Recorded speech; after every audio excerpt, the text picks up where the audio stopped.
Live, going live, and now you're live.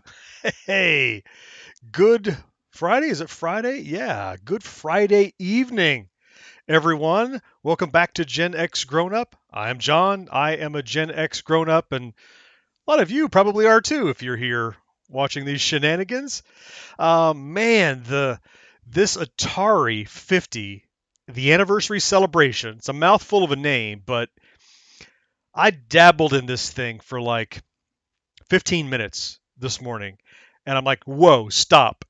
I want to do this with a group of people who appreciate it as much as I do. Look, there's a moth flying around here. That's wonderful. As with people who appreciate it as much as I do.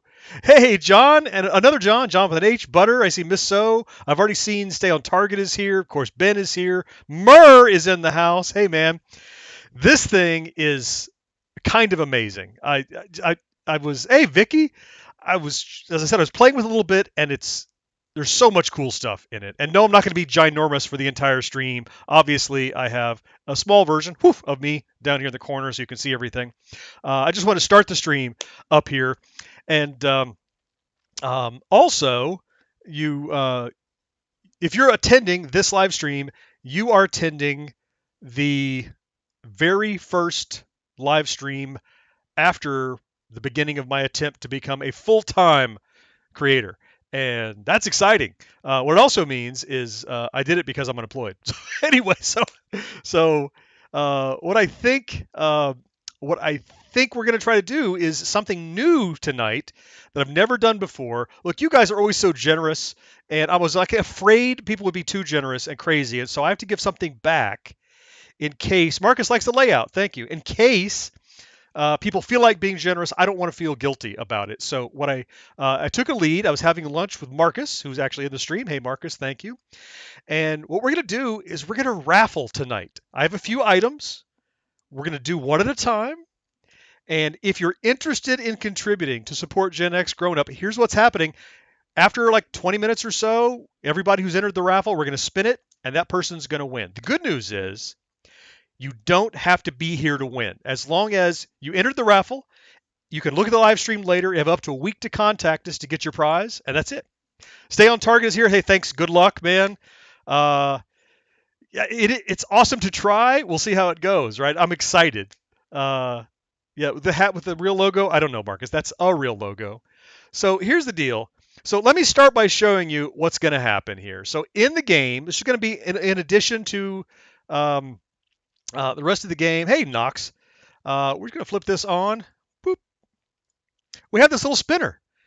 And for the item, we'll set a value for the raffle ticket. And everyone that enters is going to get their name on this spinner. We're going to spin it, and that's who's going to win. And we'll do another one. So I'll just start with the first one. It's really light. Then we're going to get right into the game. I'm not going to waste any time. The first thing is real easy lifting. So this is going to be, look, for a $2 super chat, it gets you an entry in this raffle. And so this, I thought this was really cool. This is a Pac-Man desk mat. Now, people might, yeah, Pinky, yeah, I see the wrong colors, Bike, I see. This is not, it doesn't, it says I'm going to open it because it doesn't do itself justice. It says a desk mat. You think, oh, it's a mouse pad. No, look at this thing. Oh, it's enormous. Look at that. It's this huge desk mat, like under your, oh, there's somebody in right now. We're going to have to get going. Look at this thing. Enormous. So I'm going to set it over here. And we're going to get Tony Rio. He is in right away. So what we're going to do is come in here. He's in. So we're going to start this at 6:34 right now. So we're going to have 20 minutes. So at 6:54, everybody who's in on this, we're going to spin it, and they're going to win it. And it rhymes, too. That makes it even better. So, oh, my God. What is going on over here? There's all kinds of entries. Good gracious. I turned away for a second. Oh, my Lord. Okay, I have to catch up right away. Hey, everybody. Thank you so Thank you so much. All right, so I see MC Murr. So I see it. Let's two. So MC Murr got 2 entries. There we go. I see Vicky with, that's 10 entries, Vicky. I'm going to spell your name right, though. Oh, there we go. All right. That's 10 entries for you, Vicky. Here we go. There are going to be other things, by the way. 2, 3, 4, 5, 6, 7, 8, 9, 10. There's all the Vickies. And we got Inscrutable Owl. Vicky, it's looking good for you. Oh no, Butter Spider's in. I swear we're going to look at this game. Okay. That's amazing. Okay, guys. Thank you. Amazing. All right, it's a great start. Somebody help me keep up with this. So, Inscrutable, there's your star. Butter, yours is coming. Stay on target is getting on top of it. Man, you guys are awesome. Thank you so much. All right, bite guy. I see double there. Oh my goodness, at least 2. That's 2 and 2. Look at that. Look at the wheel fill up. Oh, can I give one of your entries to Miss So? Look at it's a gifting. Done. There we go. I just gave one of your slices to Miss So. Whew. Amazing, guys. Amazing. Okay. Hey, why don't we play some game, right? So we have some time. So, as I said, hey, there's your star target. Thank you. And yours is coming, Bike. You guys, wow. Okay. So I'm just doing this with a regular, I have my wood grain decorated Elite controller. I love that it looks like an Atari controller. So this thing, let's look at this software. So when you kick it off, look, I have 5% of Arcade Origins explored. That's it. As I said, I saw this and I'm like, I've got to see more. But I want to see it with people like you, right? So let me just show you what I looked at when I jumped in. First thing I jumped into this, and we got this amazing timeline that is like engageable timeline. So in the beginning, in World War Pinball was king, 2 engineers, dream coin operated games. Look, I'm not going to narrate everything to you. Hey, Knox, you like the controller? It's actually just a skin on top of the Elite controller, which is pretty cool. Okay, and then you just dive in. You're like, oh, Computer Space, the first arcade game, Computer Space, designed by Atari. So this is a piece of media, and I want to look at this one because it's the first one. But how's audio, by the way? We're going to find out when we play this video. You guys will tell me. It needs to get a little louder or softer. So we have, look, we're digging in archives. Let's look at this business card. It's like full of artifacts and stuff. So you can hide the captions. You could zoom in, pan around on it, zoom out. And these, we saw these in the trailers. Here we go. Check this out. We're going to dive into one of the many, many video clips that are in here. Finding the first Computer Space. This is the only one I've watched. And this one kind of made me go, oh, I get these guys. I get them. So check this out.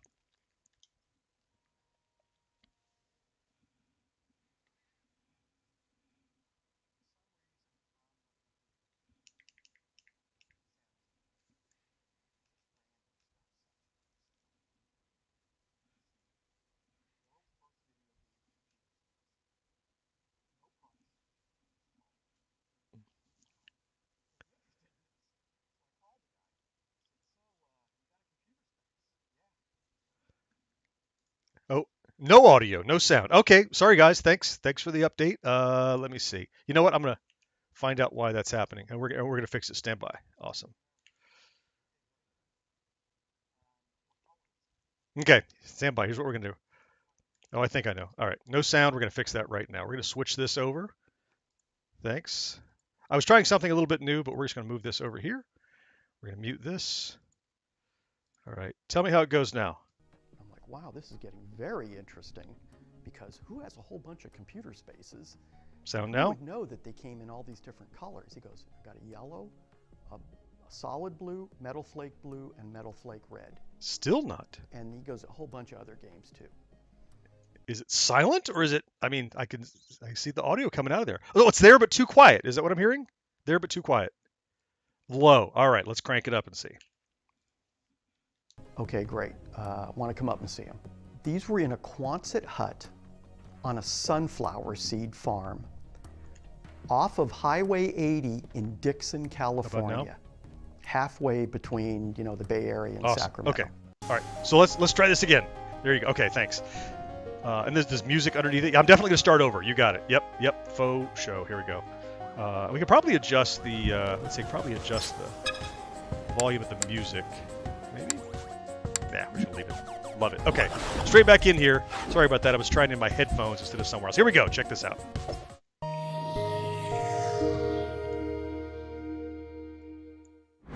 For some reason, I'm looking through the San Jose Mercury in the just random stuff section for sale.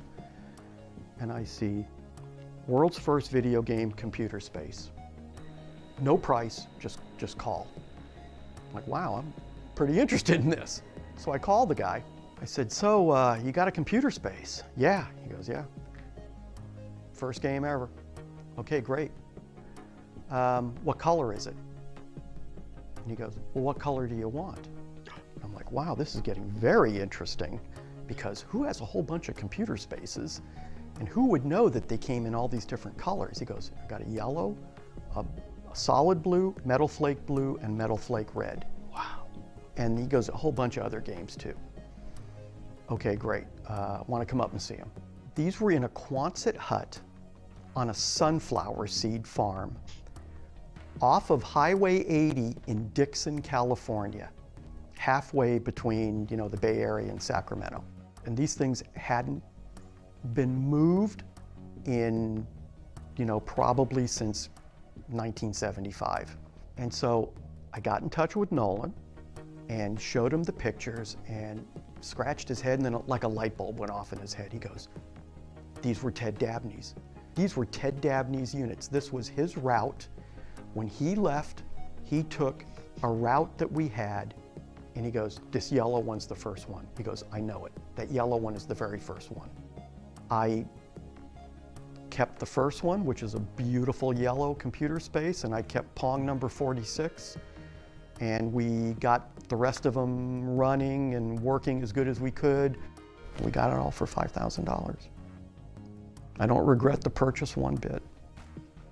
Not for a minute. Isn't that, what a great idea to, like Atari could have just done, like, oh, it's a collection of games, or it's a documentary, or whatever, but this thing is littered with, and we'll watch a few, but I mean, so you get through that, and you're like, okay, what happened next, right? Look at all the wows, wow, wow, wow. We're like, okay, Dabney and Bushnell incorporated their company in '92, so we go down. Oh, and here's a video about Syzygy, the original company that they made. Just gonna peek what's down here. Here's Eugene Jarvis quote. Look, you don't need me to narrate this whole thing to you, obviously, but oh my God. I gotta look at the video. I mean, there are games here too, by the way, but I'm just a super fan of Atari because of like when it hit, the right time in my life. Like I was like 10. Remember when you were 10 and something amazing happened, and you know, some toy hit the world, or maybe some game or some sport or some hobby or passion that hit you, and Atari was that thing for me. And like this is like, man. Okay, let's look at this next one. Audio is better, I understand, though. That you guys will let me know. I appreciate if you help me get it fixed. So, by the way, you hear this background music? I love this. I'm looking at the soundtrack, and they're not selling it. They sold the soundtrack to Atari Mania, but this one, it's like full of little Atari like sound bites and stuff. Oh, anyway. Okay. Rare footage from a '73 documentary called Games Computers Play. We hear from a young Nolan Bushnell. Oh, man, inside the Syzygy offices. Here we go. Well, I'd say 30 years to pretty much the present. The arcades have been relegated to the back rooms and the side streets, and generally been an unsavory type of place. What we want to do is bring the amusement game to age. If we can give it a new zip and a pizzazz, it's going to be financially successful, as well as, I think, a very serious part in the leisure time activity of the American people. The marriage of traditional pinball machines and computer technology has resulted in the birth of a new breed of amusement games. And Nolan Bushnell is the man handing out the cigars. Bushnell has developed two such games, Computer Space and Pong, and believes that they and others like them will move the pinball industry out of America's bus stations and bowling alleys and into the space age. In 1971, Bushnell invented Computer Space, but sold production rights to Nutting Associates of Mountain View, California, for royalties based on the number of games sold. It proved a good deal for both parties. Sales already exceed 1,500 machines. The manufacturer. Computer space like Pong sells for around $1,000 and is played on the screen of a standard television set, which has been programmed to display the desired game. It's like explaining what a game is. In computer space, the player controls a rocket ship, which is trying to shoot down enemy flying saucers while avoiding their missiles.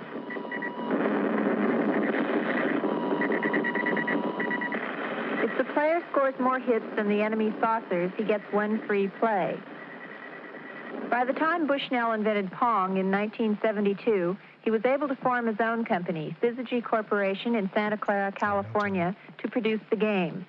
He has already sold over 1,000 machines and expects to sell 10,000 in the United States by the end of the year. Pong, as the name might indicate, is a game of video ping pong. The two players turn dials which control their electronic paddles and volley with an equally electronic ball. The first player to score 15 points wins. While Bushnell did design and program both his games, the technology he uses dates back to the late 1950s. Thanks to research by the Defense Department in the wake of Sputnik, Bushnell is now able to act out his dream of a nation inhabited by thousands of Pong and computer space games. The government spent millions of dollars on this technology, and as a result, now it's cheap enough that we can put it into a game and sell it for 25 cents for a few minutes and make $1 out of it. It's something that the research and development really was done many years ago, and now it's cheap enough that with PC boards and integrated circuits, we can use that technology to our advantage. The basic electronic unit of Bushnell's games is the integrated circuit. Each of these small chips is capable of storing large amounts of information. The program for a game is determined by specific combinations of these units to form a PC, or printed circuit board. The printed circuit board then tells the TV screen what to do. A single printed circuit board is all that is required to operate Pong, whereas 15 years ago it would have taken enough tubes and wiring to fill an average house. Bushnell first saw the commercial potential of video games in a game called Space War, which has been played at computer centers around the country for several years. We used to play Space War a lot at the AI project at Stanford, which is a big computer complex. And one day it just hit, this is a lot of fun. You ought to be able to package it and sell it for a price. And, one thing leads to another, and pretty soon, from doodling on a scratch pad, you're actually working out some basic block diagrams, and from there you think, boy, it's going to work. Wow! Holy moly! Right? I see all the comments in here. Lots of you. Yeah, I see. Just a couple of them I was picking up. I saw you, Richard, 42-year-old man. Love this kind of stuff. Yeah, it is because of licensing. Yeah, you're spot on. So much stuff in here. The content definitely makes it worth it. Target. Yeah, I think it was $40. I bought it on Steam, and it's. By the way, how did you buy it? Don't you have no money, John? That's true, but I bought it with a PayPal balance that I had, so I didn't. Yeah, so always looking. Why does the video look like it came out of the duck and cover vault, guy? It did. Whew, man. Hey, congrats! Rediscover the '80s. Got followed, huh? Dope. So just as a reminder, I'll just pop this up to mention. A bunch of you on there. We got about 5 to 8 minutes before we do a spin and give away that little pad. But I want to look at some more cool stuff because there's so much in here. We just looked at some videos and some cards. So, look, I've looked at nothing else. But before we do, it's just a timeline. The console, and then the highs and lows of the company, and then the PCs. I love my Atari 8-bit, the 90s and beyond, the Lynx and the Jaguar and stuff.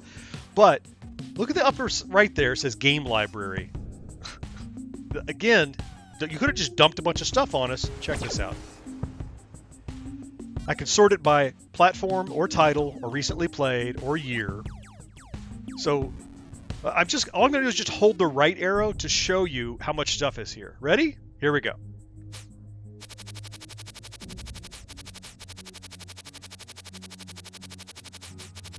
Halfway.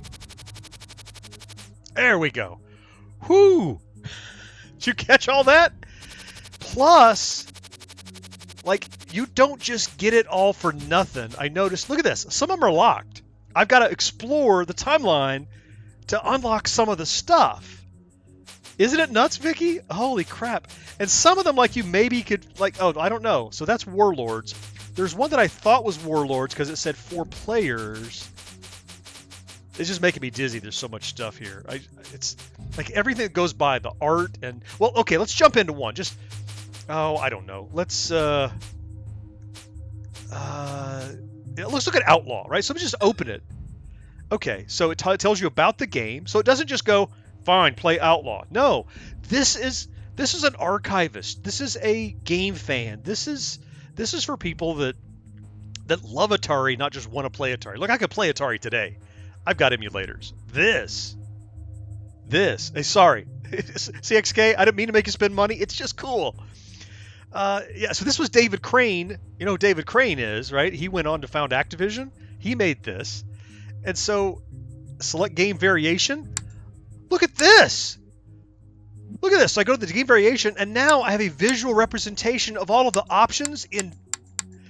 This is, like, amazingly put together. It's like a... This is a... Oh. Anyway, okay, so let's start a game for fun. And by the way... you may recall that Outlaw is for 2 players. Oh, you can't do 1 player. My correction. You can do 1 player. 2 player. You got to come down here. There's the 1 player. You shoot a target when you don't have the player. Okay. Well, anyway, so I'll start it.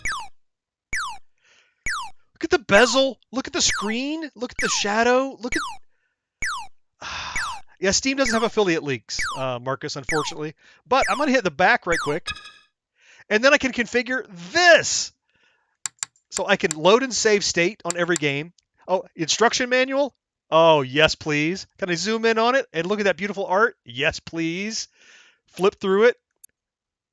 Oh, God. This is just insane. I'll stop being blown away eventually, maybe. But for now, I'm just still... Oh, my good. What did Murr say that I missed? I'm sorry. Trying to catch up. A coffee table book within a game. Yeah. What? Okay, Marcus. Vintage instruction manuals. Yes.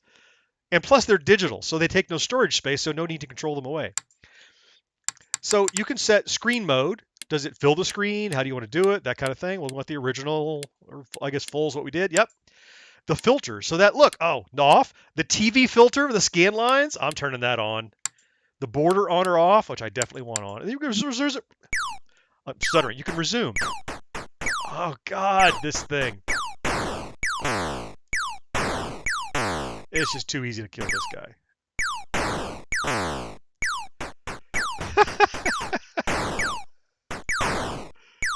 Yep. This is a non-destructible cactus. I saw you rediscover. And then anytime, right, you can save the game where it is, or... Just hitting this menu pauses in the middle of... Oh, just stop. Do whatever you need to. Right back into the game.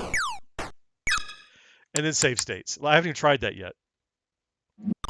Looks like you have 1 save state per game, which is okay.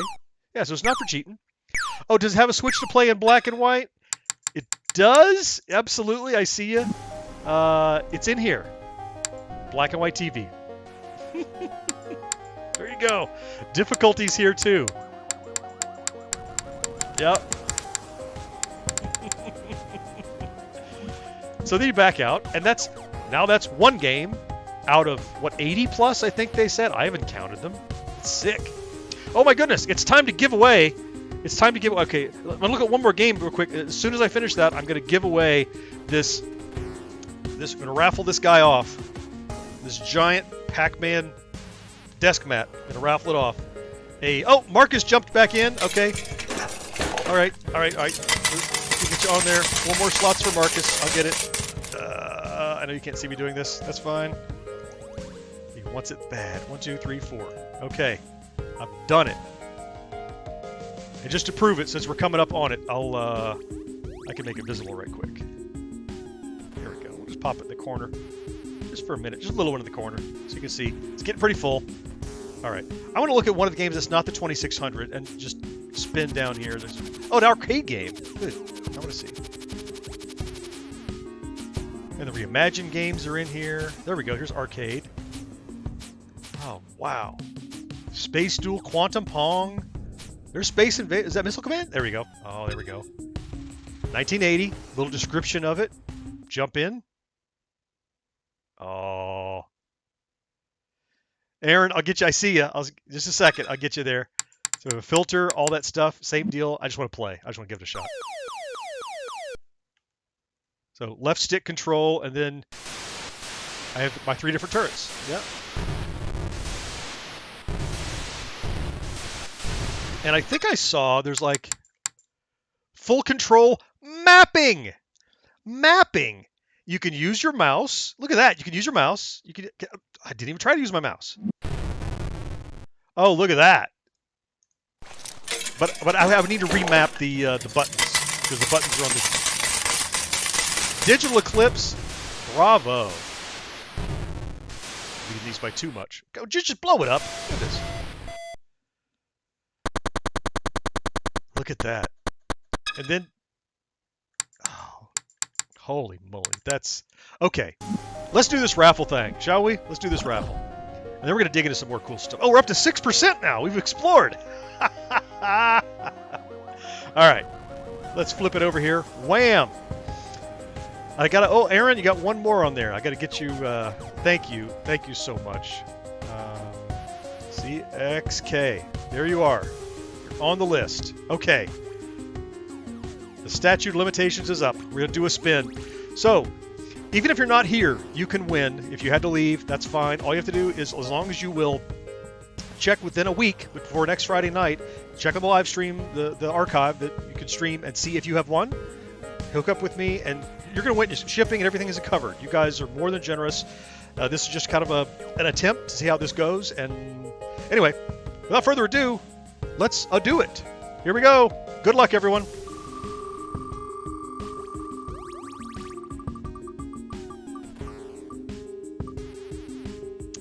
It looks like a Vicky. It's a Vicky. Congratulations, Vicky. Here, let me roll up your prize for you and put it back in the box. If you just want to hit me up, you can email me, john@GenXGrownUp.com, or you can visit me on Discord, or join our server if you haven't already. We'd love to have you over there. And tell me how to get this to you. Tell me how to get it to you. So it's all yours. It's all yours. So let's set up a new one right quick. All right. So this is valued at least $25, but it's valued about $25, I would say. On eBay, they're going for a little more. They're a little harder to find. This was, as Marcus says, screen used. So it has been opened, but it is still in excellent condition. This is one of the basic fun tiny TVs, the Star Trek variety. I did a review of this, a quick look, I think. It has about 20 or so scenes. So I'm going to say let's call this $3. A $3 raffle ticket will get you in. And hey, Multi-Gunman, welcome. So these are neat. I have it, but what I prefer is to make my attempt run work versus having one of these in a closet. So if you're interested in this, $3. It's currently $7. We're going to give it about 20 minutes, so it's 7:20. Everybody who has all your tickets, we're going to spin it. So you got about 20 minutes to get that in. In the meantime, let's play some games. Hide that little spinner. Okay. I want to dig into some more of this Arcade Origins, but then we got to move on a bit. So, you know what, Vicky? You just won the raffle. You tell me where you would like to go next, and we'll explore that little branch of it. You just tell me. So the next one is Pong. I see Marcus is in. I'll get you in a second. We'll catch up a few. Thank you. Tony's in for one. Pong was not the first arcade game. It was the first successful one because we had computer space. Another video. I just played a couple long videos. I will get there. The Star Trek ones are tough to find, Target. I know. Only $3. Good chance to win. Oh, the manual. Oh, I'm sorry, not manual. These are promotional flyers. Sorry. I see you, Al. Thank you. These archived, and they're cleaned up. You know these photos didn't look like this still. Mm. Are there Lynx games on here? Yes, there are. We'll get to them. Let's look at this video, and I will catch up with the spinner. How about that? The Birth of Pong by Al Acorn. All right, let's check it out.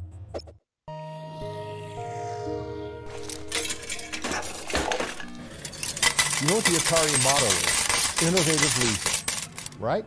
Well, it didn't say innovative arcade games. It didn't say innovative video games. It said innovative leisure. It was broad from day one.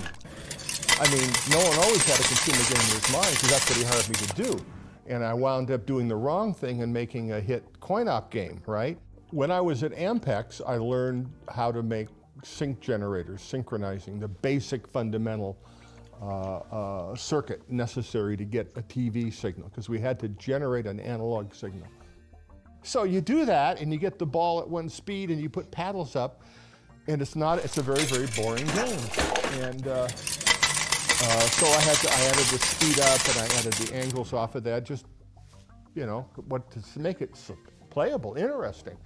And so it started getting a little interesting. That's cute. And no one said, well, it's got to have score. We had a pretty good game, and hey, great. So what are you going to do for sound? I go, sound? I'm already over budget. What am I going to do?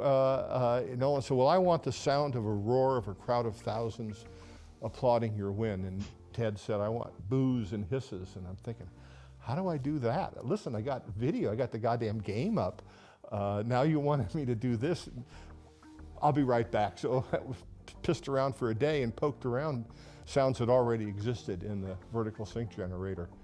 And gated them out with the 555 timer.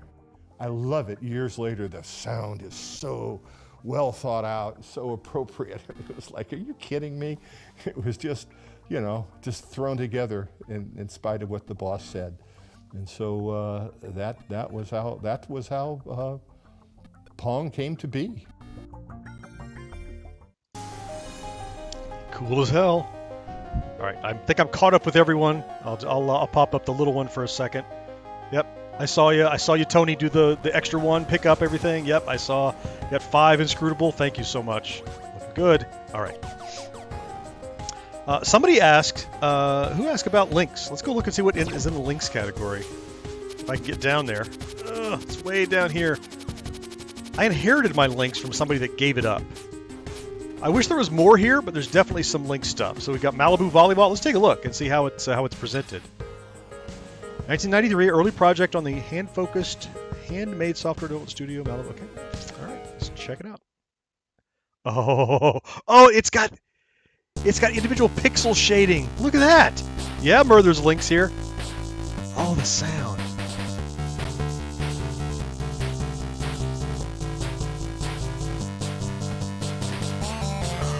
All right. No, not paused. I want in. Cool. All right, here we go. Yes, there's 5200 as well. Oh, I missed. And Jaguar. And computer. Oh, I'm not good at volleyball, apparently. Oh, I didn't see a pinball collection, actually, no. Ooh, I'm playing. Ooh, I got him. Is Stun Runner in there? I'll have to look and see. I don't know. Give me a second. We'll flip through all the links just in a second and find out exactly what's in there. I see a lot of interest in the links, which I get. Yep, Jaguar 2, Misso. Yep.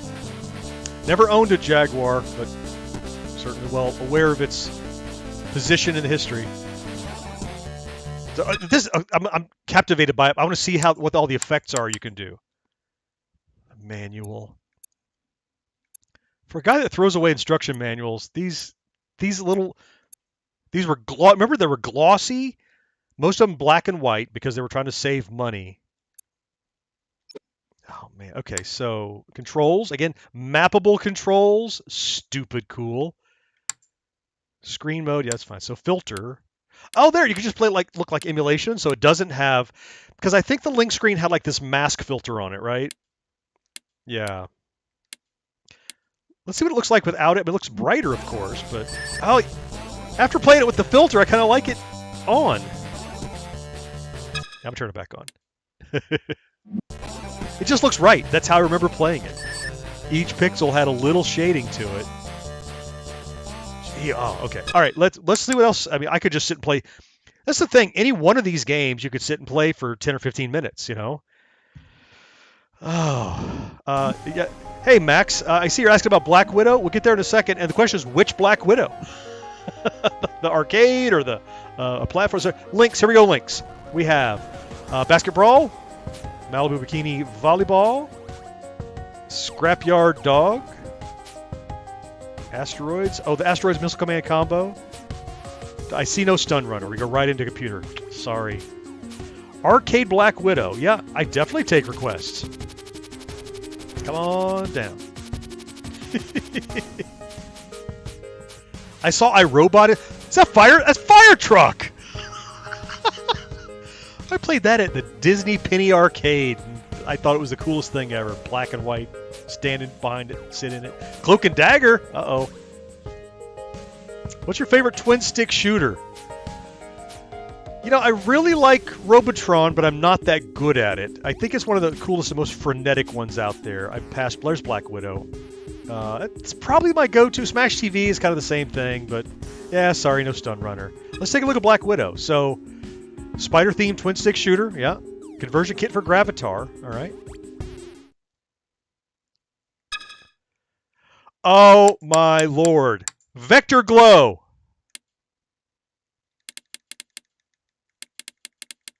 Look at that. You can control the... It's not exactly beam width, but it's focus. Look, that's cool. Okay. Let's try it. Yep. What button do you push? There we go. There you go, Max.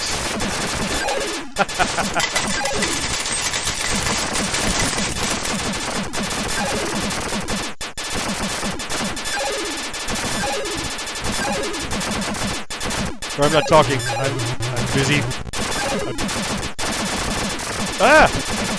Busy Black Widowing. I see you, Vicky. Add it here in just a second for a chance at that Star Trek tiny TV. Pretty hard to come by. You're a GenXGrownUpper, huh? Sorry, I'm scratching my nose and sleeping at the wheel. It was a bonus wave, too.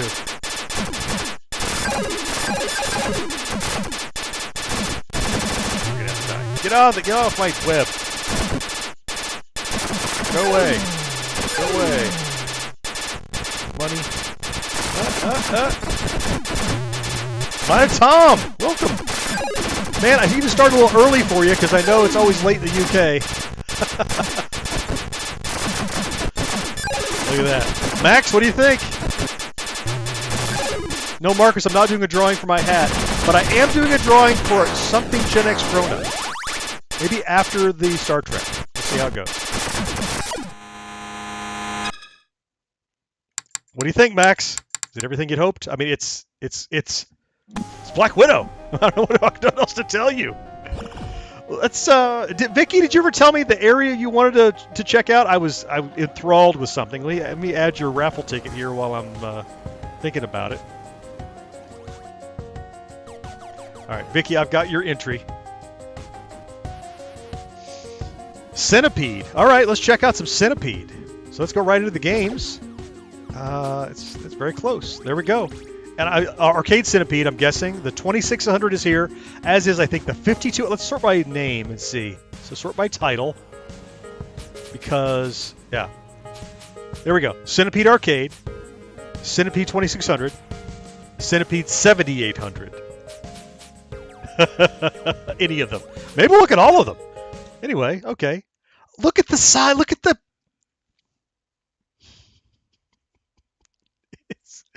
It's not just an overlay. Like, it has dimension. Like, it's angled. This is sick. This is just great. Okay. Can I mouse? I can mouse control! Oh, okay. I just have to pause. I gotta look at the controls. Mouse control definitely works. Is there like a acceleration for the mouse or something? I don't know. It doesn't matter.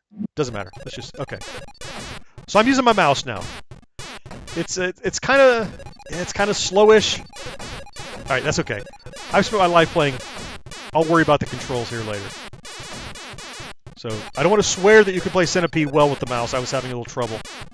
But I think it's because my mouse is not locked to the screen. I don't have the screen full screen. So I don't want to blame the game because so far it's over-delivered.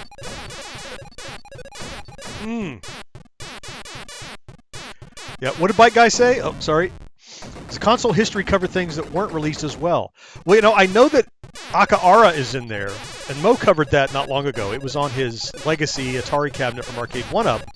But I don't know. Look, what you have seen, I have seen, so we'll dig in it. I know there was a whole thing about the tough years, so maybe they talk about things that happened and didn't. That arcade. So what are the filters you could do? Yeah, TV filter or not. So that's just scan lines, border on or off. Oh, I mean, border on. You kidding me? Look at that. Oh. Your arcade wants flat screens on all the games. Oh, I mean, it's is a Robotron 2084 possible? It is, Max, because I mean that's Williams, right? And so Williams was sold to Midway, and they did the Defender Legacy Partycade that I did. So 2600 Centipede. Just all right. So let's just start in. I love it. I love it. This was not as crappy as people would have you think, the Centipede. While it looks rudimentary, the gameplay was very Centipede. And an amazingly low amount of flicker, considering, you know, when things are on the same scan line.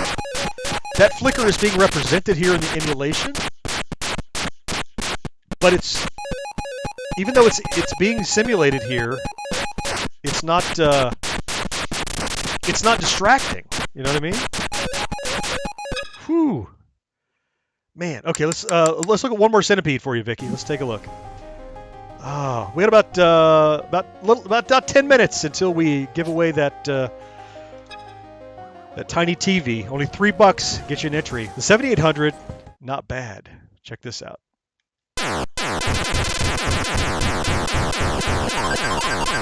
Oh, the spider sounds better. The mushrooms are multicolored, not just boxes. But the shooting sound is almost better on the 2600, isn't it? I didn't even know the Atari system plays 78 games. The new Atari system. Oh, you mean the VCS? I mean, they do have 7800 games in their shop, I recall. CXX, what's their name? CXK is in the chat, and he is a super VCS guy, and he can tell you for sure. The 5200 has kangaroo or countermeasure. Well, let's find out for you. Mur 5200. Let's take a look. Let's sort by platform. 5200. Oh, let's get down to it. All right. So you're looking for what? Countermeasure or kangaroo? Kangaroo might have been licensed. I'm not sure about that one. We'll see. Missile Command, Star Raiders, Super Breakout, Asteroids, Basket Brawl, Centipede, Dark Shables, Fatal Run. Oh, they were into 7800. Nope. Very small sampling of the 5200. You can see. Unfortunately, not the ones you're looking for. Not too bad. Hey, I see Jess is here. Welcome. All right. Okay. I want to look at like another area. Look at the birth of a console. Let's take a look. Oh, there's my 2600. Promethean will dig in the 7800 in a second. Your arcade comes home.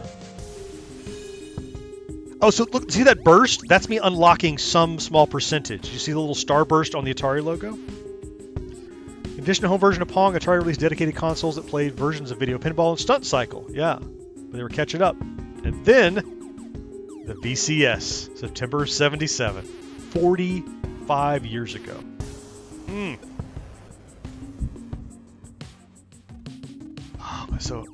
Oh, there's my CX40.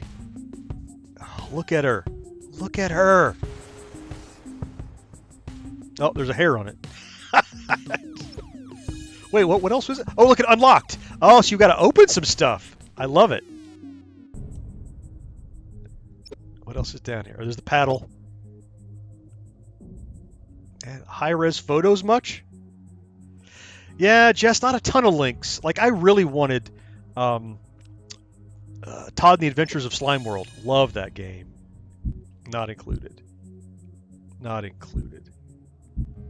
We'll come back to some videos. Let's see. Oh, now we're looking at games individually. Look at the...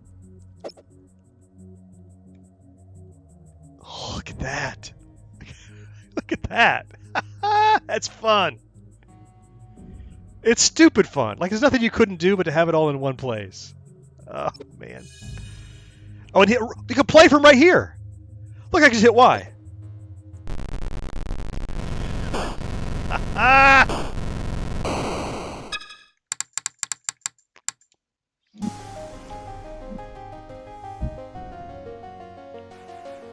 Look here, the original box with the inset. Look at that thing. Man, Ben, if you love combat, you got to see Quadratank, one of the original games. We'll get there after we give away. Look, $3 to get you a raffle ticket for this thing in just a few minutes. We're going to do it. After that, I want to show you some of the original games that they've thrown in here that we've not even touched. Like, this is an all-weekend thing. This is a thing to take forever. It's not like, well, I played it. What?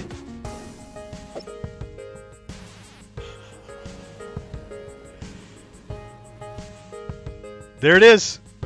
There's combat. That's it. That's the point they're making. That's it. That's combat. That's the whole thing. I've never seen that.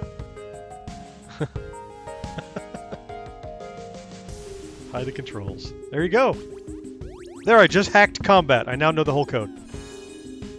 Yeah, one thorough collection, right? No kidding. There's Air Sea Battle. Again, I could play it from right here, or I could zoom in. Yeah, do the cute thing with the box. Look, so I'm not going to do that every day, right? That's a gimmick, but it's certainly adding to the wow factor for me. Surround. Yep. Mike Creamer's getting in on this.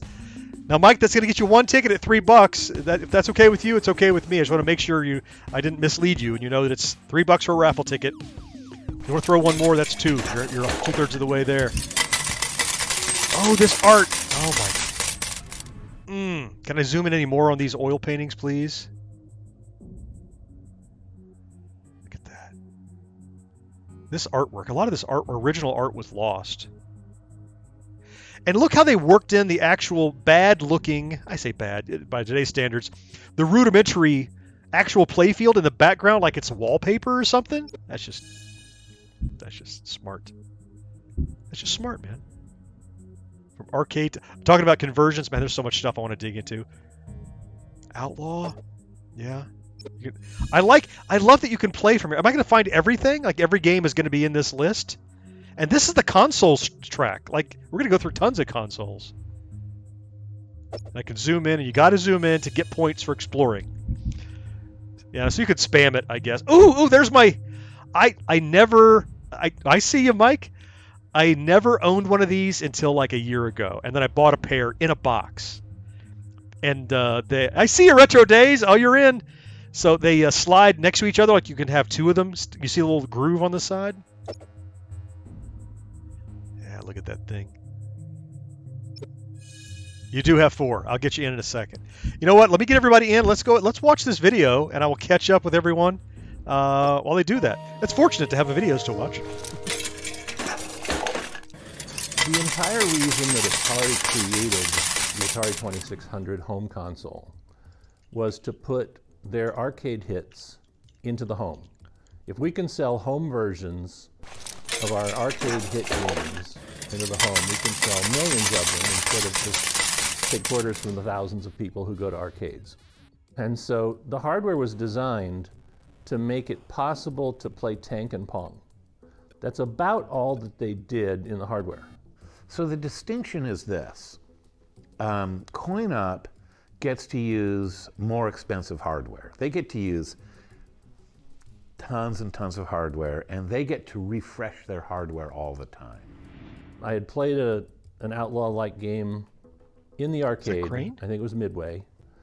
And I was just told to make a game, so I said, well, here's an idea. It is David You Crane, guys isn't shoot it? at each other. And I missed the name. so I made that game. My goal is to try to make it like the arcade game, so I could look at the arcade game and say, this is what it has to do.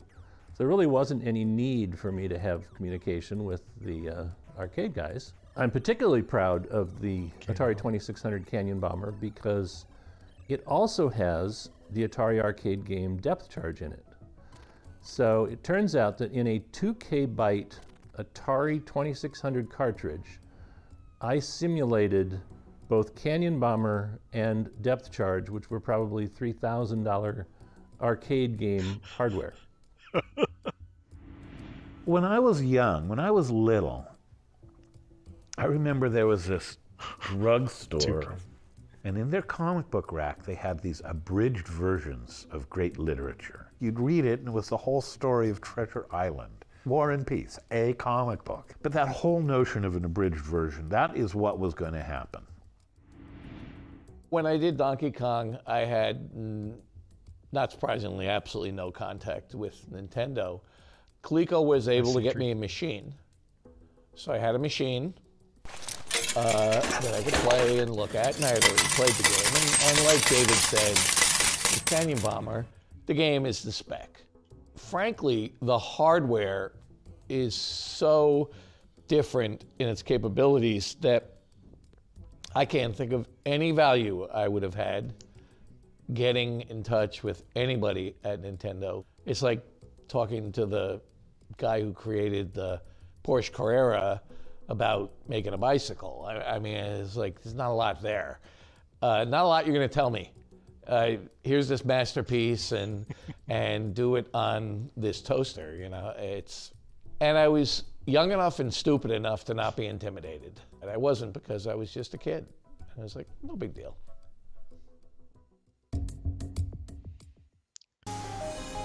These things are phenomenal. It's not just me, right? This is like I'm nerding out over seeing all these people and seeing...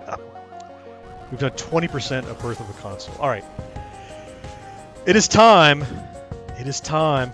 Here we are. Look at all those names. Look at all of you. Aren't the videos awesome?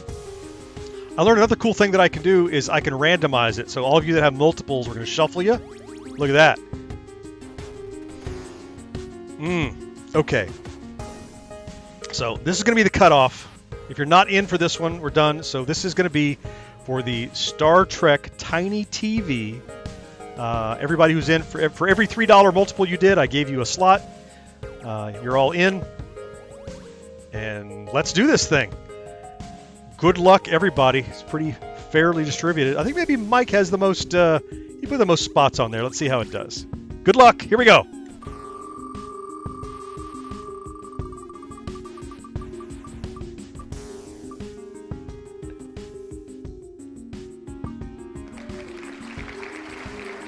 Man, that's close. I think it's Retro Days. I gotta look. That's tight. It's a pixel. I've got to look at the results. You got it, Retro Days. You are a winner. Congratulations. So again, all you got to do is hit me up on Discord with how you want me to get this to you. Totally cool. Let me know in the next week sometime, and I will get it to you. It's cool. You probably saw my quick look. If you haven't, you can check it out. Man, awesome. Well done. Let's. You know what? So since Marcus was talking about it, where did I put it? It's over here somewhere. Pardon me while I lean over here and find it. Where did I put that cool little thing? Yep. No, it didn't make it in here. Well, that's going to be for the next raffle. Okay. So I'll tell you what. Here's what we're going to do. We're going to do this one. So this I picked up. This is one of those things I bought because, not because I needed it or was going to use it, but I saw it and went, well, I got to buy that because I'm me. So I think these are going anywhere between 20 and 30 bucks now. I think they were manufactured by, I know I haven't shown you yet, I'm building suspense. I think Arcade1Up put them out, I'm not certain. Doesn't matter, I'm just going to show you. This is a plush Blinky, and he makes sound. So I'm going to come over by my mic.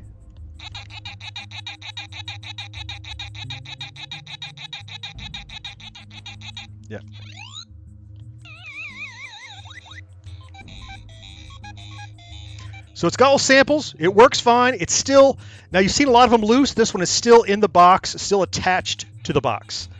Yep. So let's say for a $3 raffle ticket, you can get in for this plush Blinky.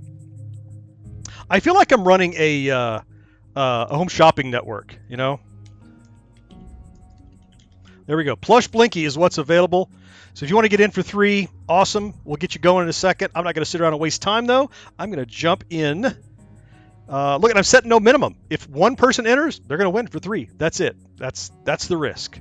If nobody wants it, you win. Okay, back into the game. So we looked at the console. I'm going to scroll down a little more on the console and look and see what else they have down at the end. Murr bought one at SFGE. Do you mind asking, what did you pay? Do you recall? Was it on the box still, or does that matter to you? Oh, man. So they're talking about Activision in here.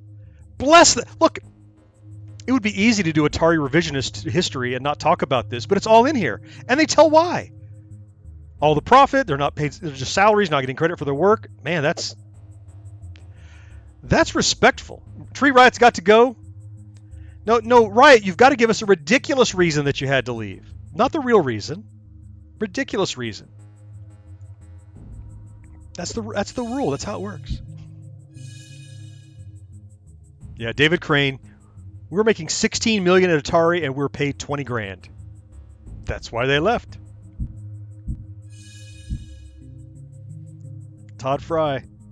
The Monday I started was the Monday after the Friday that 3 of the Activision 4 left. Oh, he started as everybody left? More companies, more. I didn't set a time. Let's call it 7:30. At 7:50, we'll give away the Blinky, by the way. So we got 20 minutes. Right at 20 minutes. Oh, bless you, Adventure. I'm okay. I've got to play Adventure. That's just the way it is. Okay.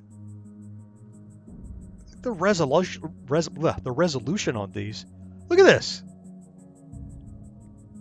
They found some good ones to scan and they cleaned them up. And you can, I'm pretty sure they're actually scanned. I remember seeing like digital clips working on this, and it's not just reproduced stuff, they scanned real stuff. Oh my God. There's all these people talking about Adventure. I see you, Marcus, I'll get you. The Easter egg. And there's where the kid wrote in. This is the kid that wrote in and said, I found this black dot and I found this thing. What do I do with it? I subscribe to Atari Age magazine, I said, surprising no one in the room. And I don't remember that. I remember the email, but I had the magazine. I remember the games column. I want to see people talk about Adventure, so let's check it out.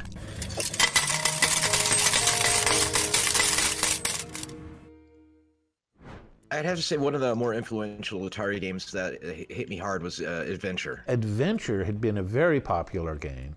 Adventure is related to really a nerdy game. It's related to like text adventures or to Dungeons and Dragons more than any of the other things, any of the other intellectual property or content on the 2600. So many games were just like kind of shooters and, you know, combat and whatnot, things like that were very simple. But Adventure really broke the mold for what the 2600 was capable of. But one of the most, like, I feel like magical, impactful moments on me with the Atari games is that we got Adventure. And I just saw the cover at the drugstore, because that's where we had to buy video games, at the drugstore behind the photo counter. And we got it home. I was so excited to play it. I just didn't read the instructions.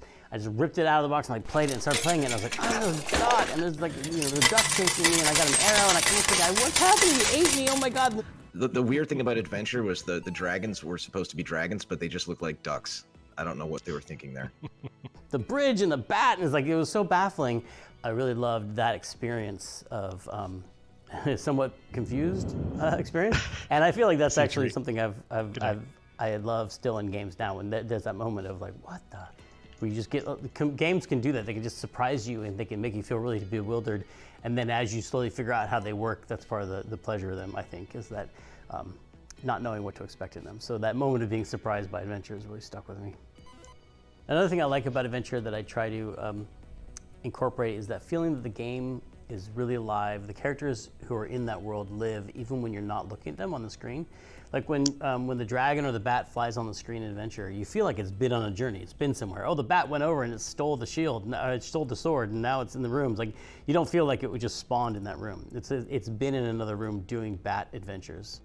And what it provided for me was a sense of mystery and exploration that would later influence the 2D adventure games that I would make that would help launch my career.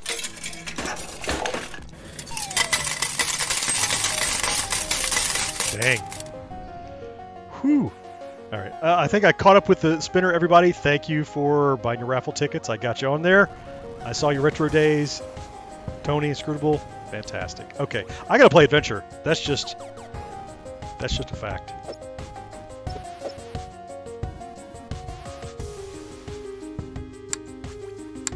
We'll just do regular Full Kingdom. I don't remember where everybody is. So. Oh, it's gorgeous. There's a damn bat right away.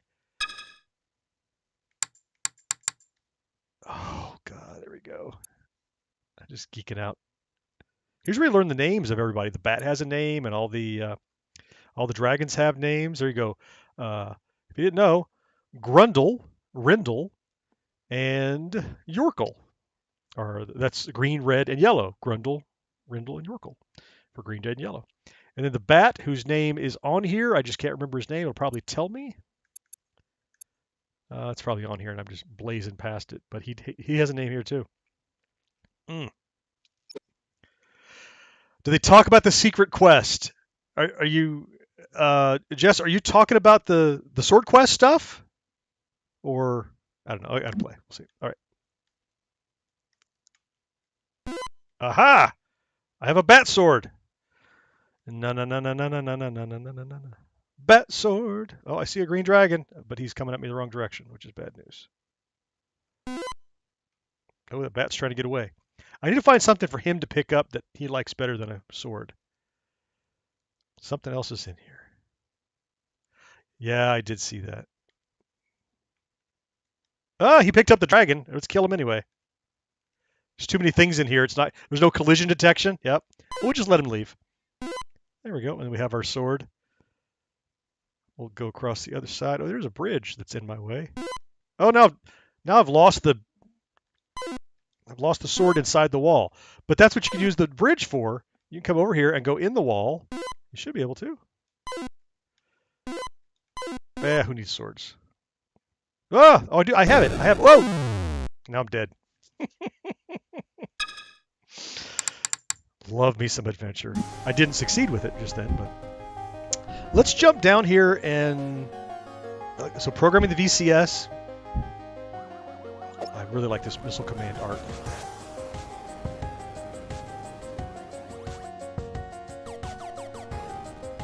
What? You found the bat? Number? Yeah, there you go. Yep. Mike's got the bat's name. What is this? This is art I've never seen. Rob Fulop. Do you guys know the Missile Command 2600 Easter egg? We could do that. I'm going to do it. It's easy. It's so easy. Oh, but I have to back out first. I have to pick a different game. So what you do is you pick game number 13. Okay? Then you... Oh, Tom's got to go back to the future. All right, Tom. Thanks for being here. Appreciate you, Minor Tom. So you go down here, and I think all you do is you need to score nothing. So I think, like, I usually just fire all my bullets over here in the Netherlands to make sure I don't get any points, and watch the right-hand city at the end of the game.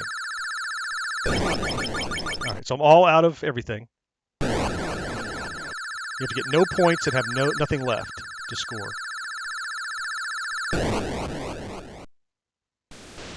Rob Fulop, RF, see it?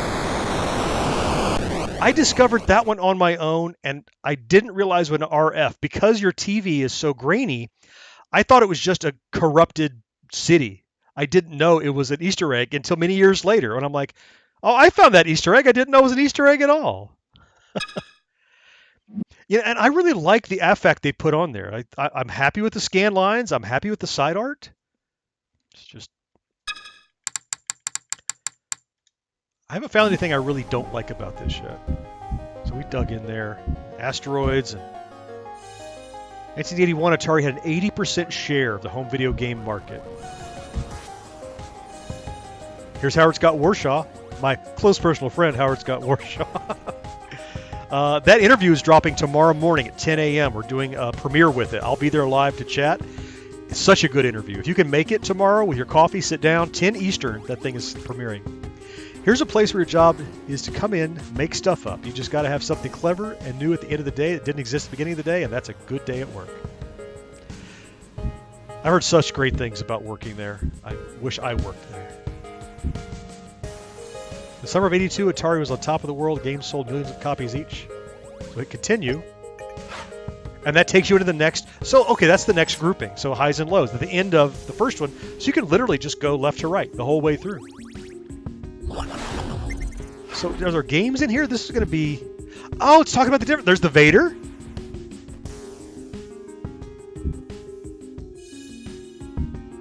Here's a television getting some press. Yeah, I like the scan lines retro days. But the thing is, if you don't like them, screw them. You turn them off. That's the beauty of it. Oh, my Atari age. Is it just... I have a couple of issues still. I bought Crazy Climber from Atari age, and now that thing is worth a bajillion, like $400 or something. I don't have it anymore, but I bought it. It was because distribution was tough, and so Crazy Climber, they just sold through the magazine. Isn't it great cover art? This is all stuff for Swordquest. Of which, you know what I didn't do? Oh, damn, there's so much. Okay, crazy things are happening. 7 o'clock hit. It's 7:20. It's time to give away. I'm so enthralled in this. It's time to give away. What are we giving away? I've forgotten. We're giving away Blinky, right? Yeah, Blinky. So let's take care of that. And I forgot I was going to look at the new games that are in here. I still want to do that. Let's flip over here and take care of this. Okay. So at $3, hey, David, welcome. I never read Marvel's Blip, Jess. No. So everyone who's in is in. I said we had like 720. It's 7. We've gotten enthralled. So you're all here. Let me quickly randomize everybody that's on there. Let's do a quick random. Shuffle a Rooney. All right. The winner will receive this lovely Make Sound Blinky. Here we go. Good luck, everyone.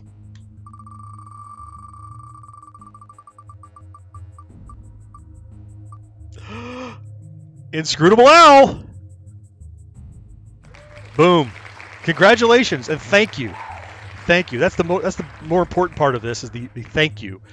So be sure just sometime in the next week, drop me a line in Discord or email me at john@genxgrownup.com. That's JON. I think you know. Tell me how to get this to you and we'll get it to you. We'll get it to you. I'm not keeping track. I can look back at the live stream and find out who won what. So it's a great thing about it. Okay, let's just pick. I just have a couple more things. How we did 6:37. There's been an hour. I got two more things. All right, so here's what we're gonna do. So I have two more. Let's start with this one. This is gonna be. We're giving 30 minutes when we do it.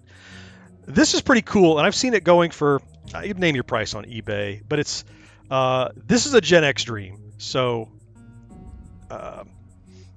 It comes down to the accessories that make this thing cool. So. It's made by NECA. I'm just going to put NECA on here. So after I let you dig into this, this is an Ultimate Gamer Gremlin. So this is a collector's box. And you'll remember in the film, when the Gremlin enjoyed all of the things there were to enjoy about being in the 80s. So here's our Gremlin, and he has soda. He has a Coleco game cabinet. Can you see that down there? Coleco game cabinet. He's got his popcorn. He's got a variable hands. He's got a copy of the Gremlins 5200 video game. I just thought this was so cool. So let's put this, let's say $5 for a ticket. And I think this is kind of a limited audience might like this. I loved it. I thought it was really cool. So let's give it 30 minutes. So it's 7:40 now. So we'll go to about 8:10, give or take. And Yeah, the cart in there is cool. I just thought this was kind of remarkable. But look, and you can decide if it's worth it to you. You can look on eBay and see what they're worth if you really like it. But the reality is, they did change the Donkey Kong graphics. Yes, it's not legally Donkey Kong. If you look at it, it's hard to see. I know it's called something else. It's just well, here you can see it better on the front actually.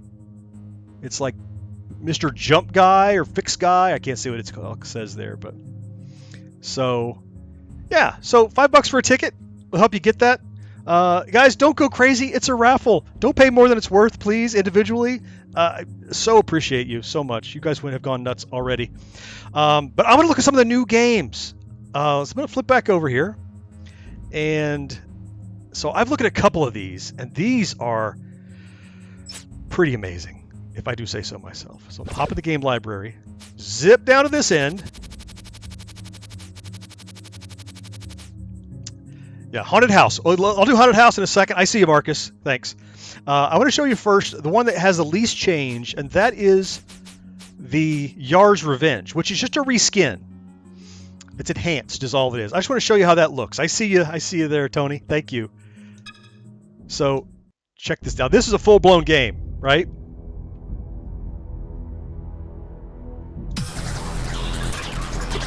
So I'm just playing Yars. Yeah. This is literally the game you know. It's just reskinned. So I can nibble, I can do whatever. And at any time, I see Tony, I see Al, thank you. Oh! And you can flip it back over. You get the music, you get the scenery. Wait till you see the explosion.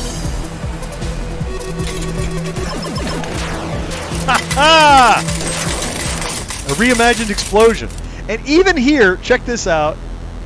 Tony, for a super chat of $5 to get you a raffle ticket. So there's a little, I think in the chat it's like a little, I forget what it is. You guys tell me. It's like a little dollar sign or something, or a coin or whatever. Yep. You can even change the look in the menu. That's just sick. It plays exactly the same. Look at the neutral zone all deforming when you fly around.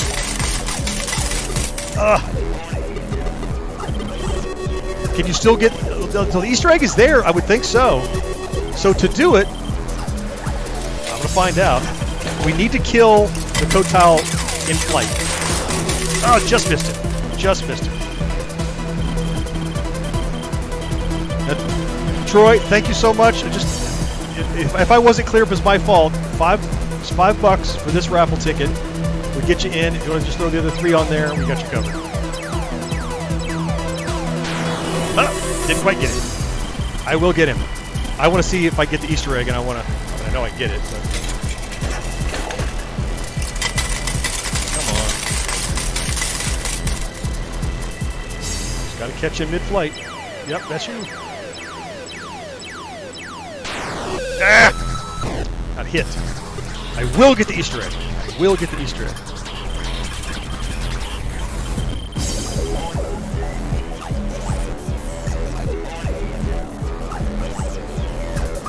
Come on, Kotal. Here he comes. All right, where's the stripe? I don't see the stripe. All right. Well, let me try to get it with. Oops. Let me try to get it in regular mode. Because you have to look for the black stripe. You guys how to do that, right? I mean, everybody knows how to do the Easter egg in Yars. See how they've kind of like some of the screen is off screen. I've noticed because they went widescreen with Yars. See how he dips down below the. So we're gonna get the Easter egg, but we're gonna get it in this mode where I can see the black line. So I can pause at any time. All right. Oh, he turned. Crap. That's good. I see you, Troy. Good job. Good job. Thanks, man. I'm sorry if I didn't explain that properly enough the first time. You are in. Big time. I hope you win that Gremlins. Oh, wait. I didn't change it. Okay.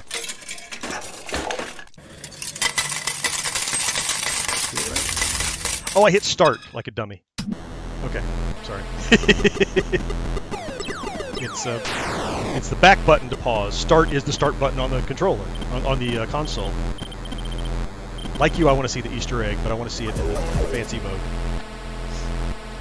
Come on. There he is. Nope. He's just not aiming at me close enough. You've never been this far before in Yars?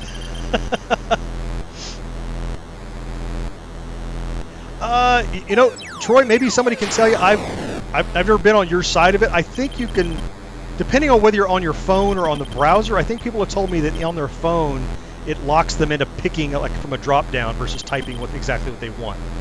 Maybe somebody on a phone can verify that or something. Shit.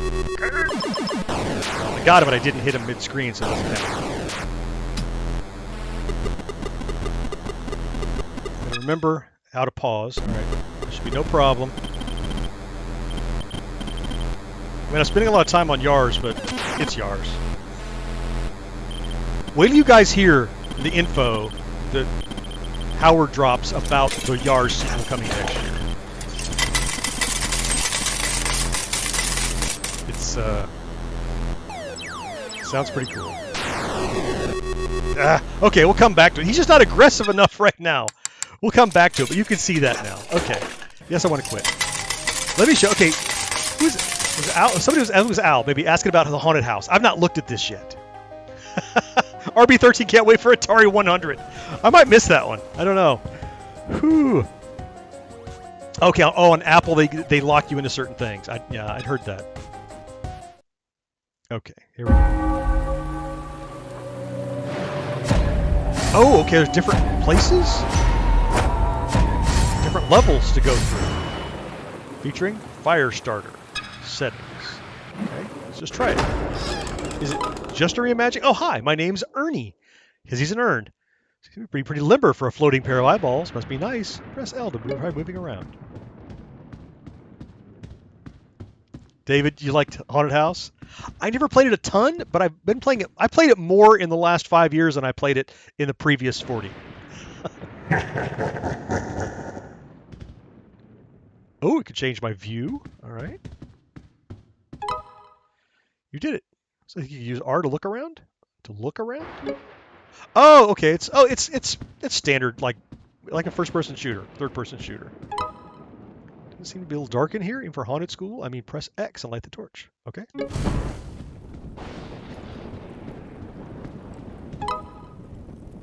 What's your favorite 2600 game? Multi-Gunman says. Probably between Adventure and Yars. Those got regular rotation. And then there's like a second tier probably of a bunch of stuff that I really like. A lot of Activision stuff, but the bar in the upper left will tell you when your torch is set to expire. Okay.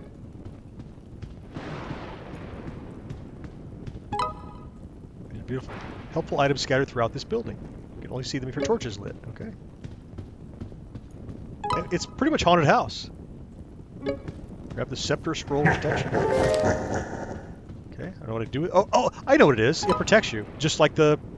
I think is the lamp or something. I forget what it is in the game that you can protect yourself with. Butter Spider adventure for you, one item at a time. Yep. So then I start finding the pieces of the chalice or whatever it is. No, Demon Attack definitely not on there. They don't own the rights at all, unfortunately. You're on fire, not literally, but your progress is. We go up the stairs. Oh, I can run. Okay. Hold right trigger on running. All right. I might be ajar, but this door is not ajar. In fact, the door is locked. Use those giant peepers and look around for the skeleton key. All right. I do like that you can run, and you can change your view. I mean, it's Haunted House. Even the map is the same. Well, there's a key. All right. The tutorial, I'm about done with the tutorial. I know how to play Haunted House. I guess I could have turned that off. I don't know. Jess, find myself enjoying late era 2600 games with people in the system can take advantage of it. Yeah, stuff like, what's the, you mentioned Solaris. Saboteur was a late game by Howard Scott Warshaw. Pretty cool. I never played it so much back in the day. Oh, that's a piece of the urn. So I have one piece of the urn now. use the elevator. Don't run. Creep carefully, or the ghost will steal one of your lives. Okay.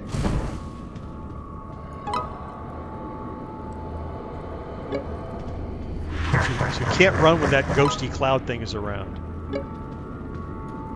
That seems not a big limitation.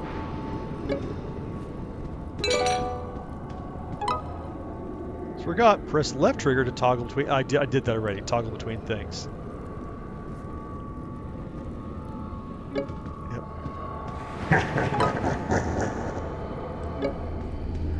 Seen a ghost?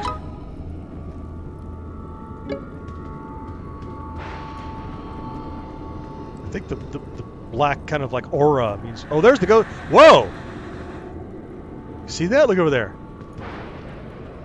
That's good and creepy. I assume that's the ghost. Yep. Whoa! Whoa!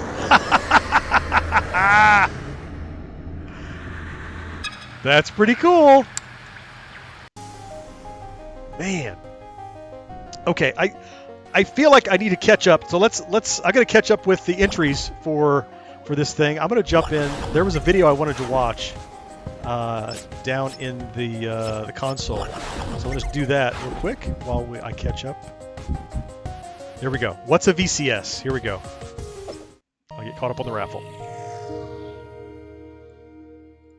On the simplest level, what the VCS, the Atari 2600, what that is, it's a combination of plastic and computer chips that enables you to play a video game, an interactive video game on your home television, which is something that never really happened before. If you're making an arcade game, it begins as a hardware project. If you need something more in the hardware, just put it in the hardware and you can use it in your game. The Atari 2600, we didn't have that luxury. The game was already in Grandma's house. It was already hooked up to her TV. And all we could do is make a different cartridge, sell that to the person, he plugs it in. It was the thing that made video games a worldwide phenomenon. And all it is it's a box that enables you to play an interactive game on your TV. But on a cultural level, that's such a huge thing to do, because there were two things that achieved that changed the world, literally changed the world. One is it put computers in homes. At a time where IBM only had about 10,000 PCs sold altogether, Atari had millions of units installed, and every one of those was a computer in the home. The other thing it did was it created an interactive medium with television, which was always a passive medium. Before video games, people were just zombies sitting on the couch watching TV. But video games turned people into zombies jumping up and down on the couch yelling at the TV. And that was a very different experience. And I think that was huge in terms of taking people from a passive state to an active state. And we're still learning the implications of that.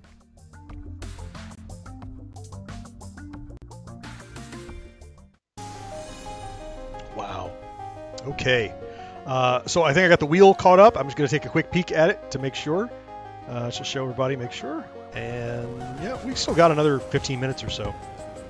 We're looking good. We're looking for this cool Gremlins. Get you guys on there. Thanks, everyone. 15 minutes will be accepting tickets. But for now, more original games. So some of these I have looked.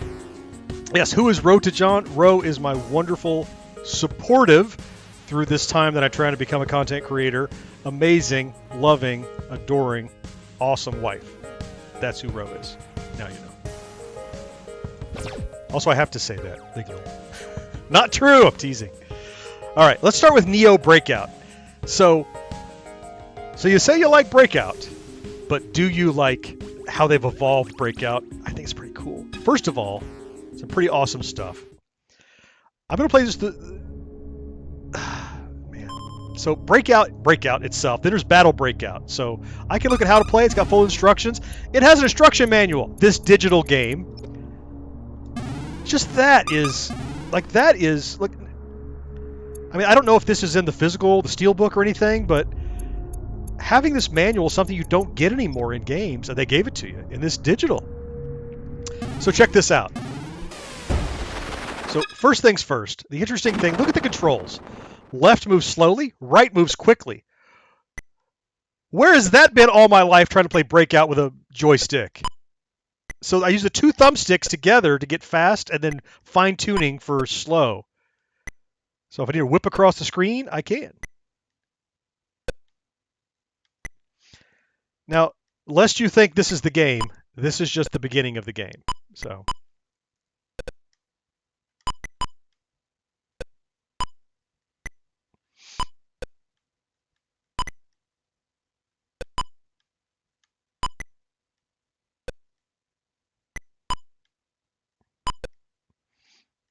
Stand by. If I ever hit those last 2, stand by to have your brain semi-melted.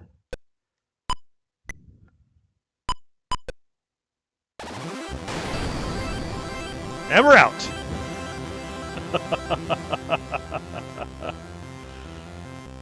Look at retro days. Thanks for supporting John's endeavors, Ro. I agree. I concur. And now we're playing like basically what's Super Breakout, right? Same deal with the acceleration and the paddle. If I missed my second ball, there was one in there.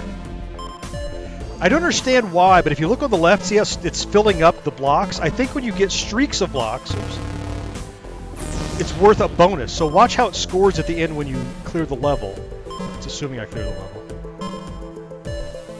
What you want to do is get the ball up top, right? So it goes boop, boop, boop, boop, boop, boop, boop, boop. Thank you, fast whipping. Look at that. Almost missed that one. The combination of left and right stick is... like, why did it take all this time to figure out that's the way to do this with a controller? It takes a little relearning to be able to remember that you need to use both sticks. So I've got to go wrap this up.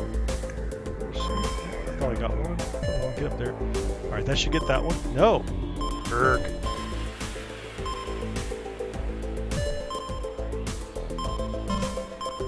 We're going to say thank you for fast whipping. Alright, let's finish this off. Come on, get that last block. Because then we move on to even more. Got it. Okay.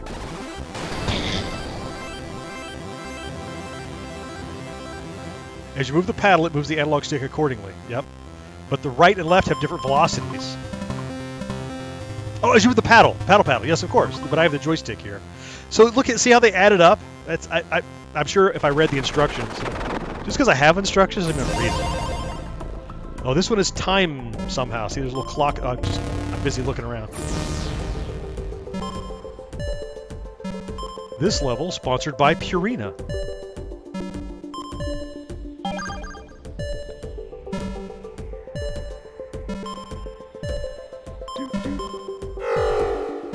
Alright. Still got about 10 minutes to get your raffle tickets. $5 get you a shot at that Gremlin, and his Coleco, and his 5200 cartridge, and his popcorn. It's all still sealed in the box. See, that just saved me. I whipped across. The fast whipping did it again. Get up there. Come on, get up there. There we go.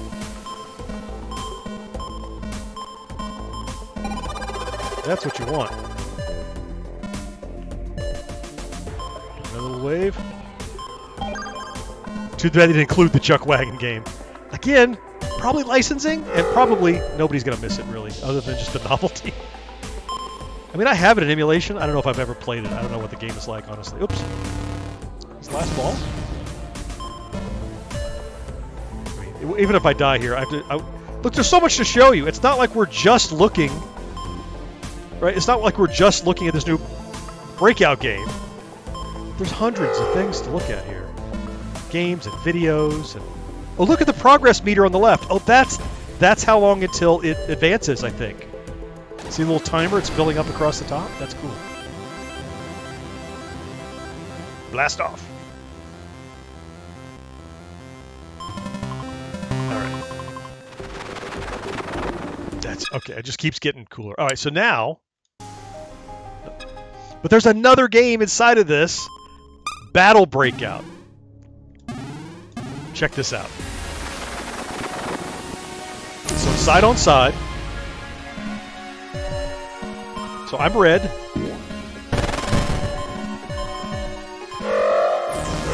Ugh.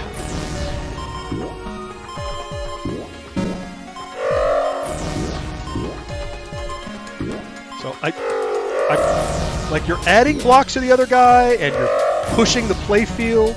It's like a tug of war. The object is to get it all the way and shut down the other guy. Oh. And I think you have infinite balls. It's just when you lose one, it delays you. Like that. Oh, and I think it slides toward you when you do that as well, automatically. Yeah, it does. So losing a ball pushes the playfield towards you as well.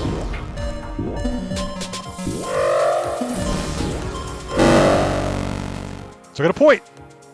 Like I got a block over to his side. Isn't that just cool? Man. What's this, Troy? 1100 a breakout game? That's okay. This is what I was talking about. It says David. Yeah, that's cool. Pong and Breakout together. Isn't that neat? Oh, man. Okay. So while we're looking at these cool things, we've still got about 10 minutes left.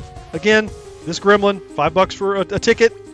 I'll give you a quick peek at the list so far. There we go. There's your competition. You got people lined up to win it. I want to show you Quadratank. So I think, I've not dug in, yeah, Touch Me is there. Well, again, gotta show, look at that.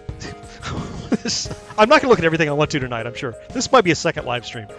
I think this is only local multiplayer, but with Parsec you could play remote. But check this out. See, punch the button to join. So I'm going to hit start because I'm the only player. And what do I want? Well, let's do 2 AI tanks. Single screen, split screen, how do you want to view it? Terrain, normal, ice. Teams, yes or no. Weapons, default. Rockets and lasers, classic shot. Time, score, all that stuff. So, ready. Oh, I definitely don't want that. I don't want the multi-screen. That was a mistake. Stand by. Single screen. Okay, there we go. And 2 tanks.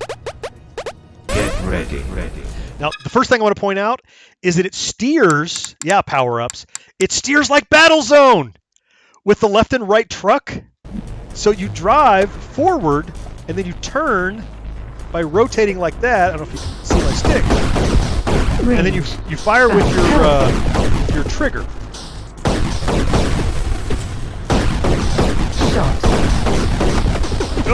Shoot me. Oh, you got me. It shows where I'm going to spawn. And you want to shoot the boxes because there's power-ups in the boxes. Other than being in the way, there's cool stuff in it. Oh, there's something. Got to speed up and see what that was. And you can see it on my player. It's definitely going faster. Oh, shoot him. Shoot him. Speed. Got him. Speed. Range. Oh, it drops. Shot. Some kind of a bomb. Laser. Speed. Get him. Bounce. Speed. Bounce. Shot him like a Shoot George playing combat. Shot. Ow, he got me. Speed. That's unfortunate. Speed. Can you imagine Speed. 4 people sitting on a couch, Rocket. screaming about getting shot with a tank? Range. Health. Look at the when somebody dies, it's like a feeding frenzy. There's stuff everywhere. Bounce. Shot. And being a double stick turret, we have rockets. Oh, I'm backing up. Whew, luckily he died. Look at all the stuff that drops. Shot. Justin looks pretty good. I agree. It looks pretty darn good. Yeah. Oh, just stop shooting me. Oh, I'm getting shot. Oh. Again, I could play this forever. But it's just another example of the cool stuff that's in here. All right, we've got about 5 minutes before we do the giveaway. Let's look at Touch Me. Somebody mentioned that. And we've got another original we haven't even looked at, the Vector Sector, which is awesome. I feel like there's all hyperbole. I'm just going, wow, that's awesome, wow, that's awesome. But they've done a great job here. My daughter just got me one of these Touch Me Ataris from a thrift store not too long ago. Instruction manual. And you can zoom in and everything. Oh, God. It's just Simon, I think, right? So start, skill.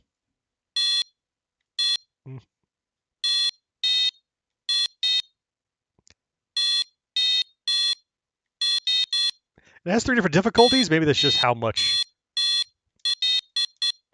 It's Simon. You can hide the controls if you don't want to see that on there.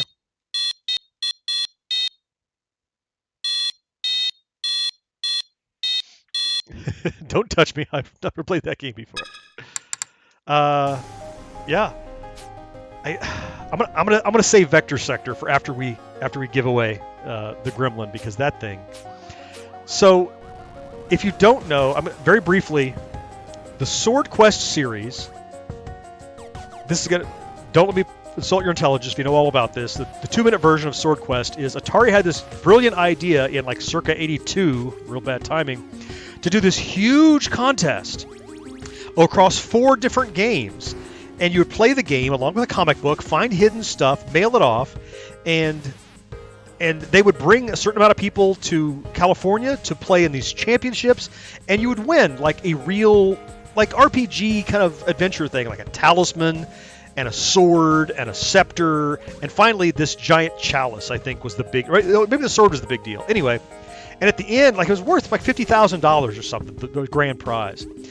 But because of the crash, Airworld never got made or released. And so now this is the 4th in the line based on, I guess, what they think it was going to be, based on the design concepts from the series creator, but it never existed. It never existed, but you could play the game. Did anyone actually win? There's a whole thing online about that where people talk about it, but I will tell you, I have a close personal friend that I've known since school who went to California on the Waterworld ticket. He and his mom went, and they played. It's a long story. I've actually interviewed him before. I'm going to use it at some point in the future, but they never gave away the grand prize as far as I know. Does it come with a comic? I don't know. I don't see enhanced mode, filter, screen options, original versus wide. Instruction manual. Looks like just how to play. Ooh. All kinds of information that I would have to look at all the objects. Look at the stuff they do in it. But let me just give you an idea of it. Oh, it's just all kinds of cool. So first I play basically Frogger meets Flappy Pegasus. Is that kind of Flappy Birdie? Ow, ow, ow, ow! That's hurting. I gotta get up here, I guess. There we go. All right, so now, oh, that's the map. Okay. What's the enhanced mode? I'm really curious what that is. Look, all that enhanced. Yeah, the comics were indeed needed to, if I'm missing part of the chat, I'm sorry. Comics were needed to solve the game for sure. But since there's no comic here, I mean, maybe you can go by what's in the instructions, or maybe you don't need it, or maybe it's something online. I'll have to read more. I'm looking at this for just, I've looked at it longer now than I did on my own earlier, just to see, like I wanted to see it. And it looks like,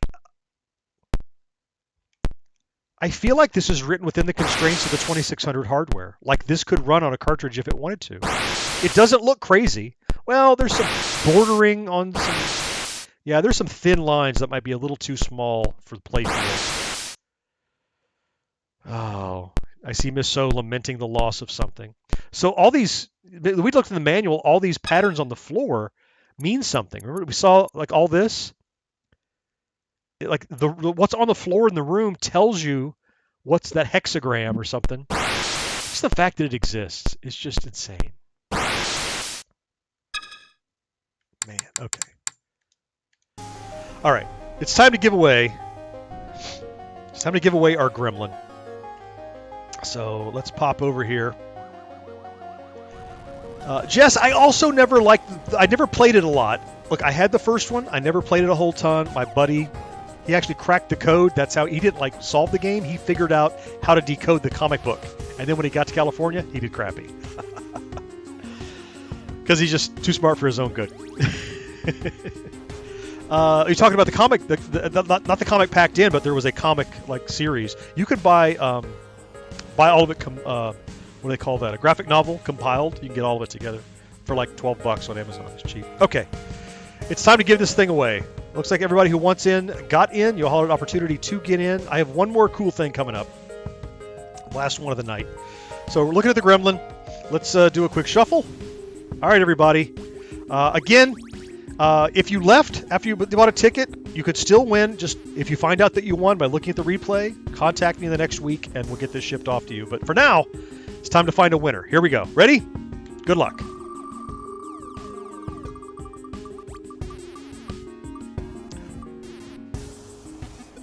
Troy.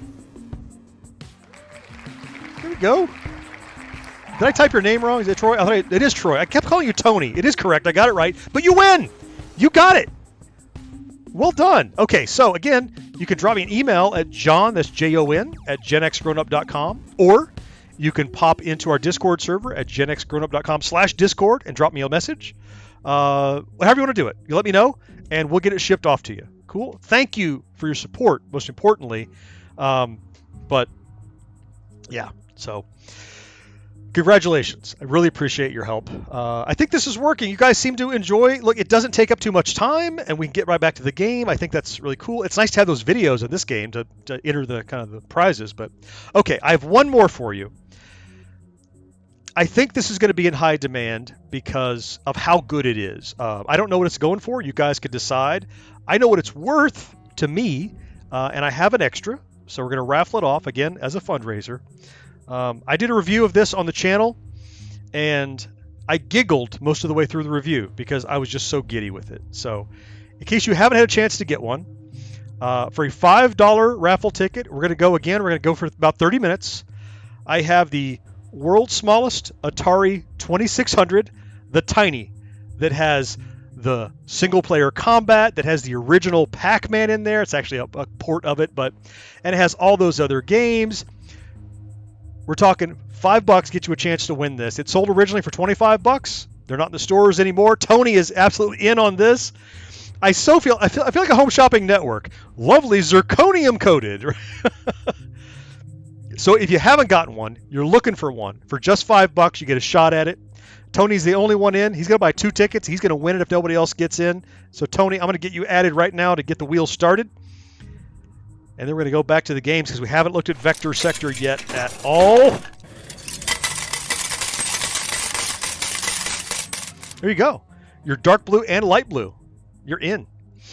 Okay. We got to look at... there's too much to look at, but we're going to go look now. Okay. Oh, I see him popping in. Look at everybody. Marcus, Inscrutable, I'll get you in there in a second. Okay. First things first, let's take a look at Vector Sector. If you like the vector-based games that Atari put out, that's what this is about. It's taking asteroids, lunar lander, Tempest, Battlezone is mixed in here, and it's a twin-stick shooter based on these vector games. I played it about 5 minutes. I love it. It's Tony effing Marcus. I see you, John. So, left to move, right to fire, bumper to shield. We have to prove you know how to do it. There we go. There we go. So for starters, it's asteroids as a dual stick shooter. That's number one. Looks gorgeous. I haven't even looked at the options, like what can you tweak in it. But... oh, UFO.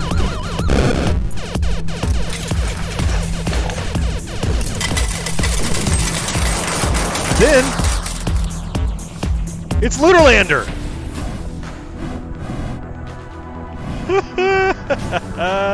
David looks awesome. Yeah, it does. I just picked the 2 times. Then what? Now we're down here being all Battlezone-y.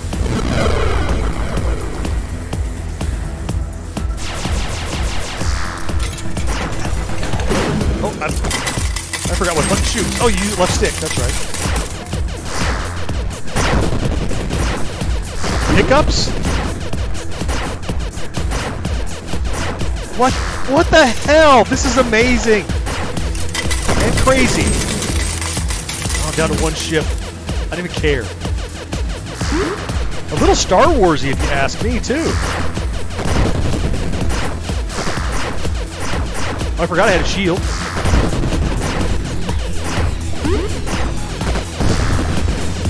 I don't even know what's next. I never got past this when I was playing myself. Oh, looks like here.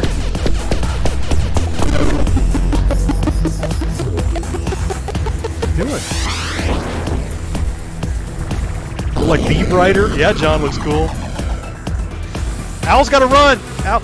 Oh, we're holy crap! We're spinning around. We're staying at the bottom in this Tempest. That's sick. I wonder if there's a super zapper. No, I'll just use the shield. Oh, there's a real nearby. I can hit it with my shield. Look at it rolling around the screen. Holy crap!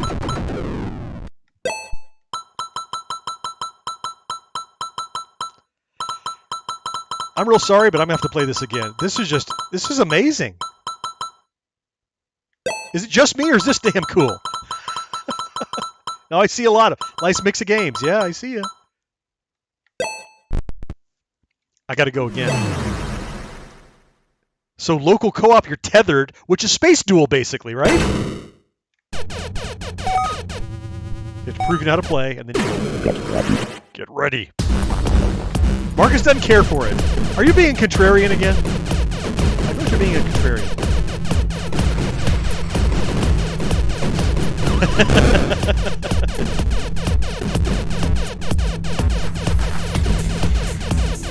I wonder if they play in the same order. I'm guessing maybe they do. And how many different games there are. Now I'm going to Lunar Land.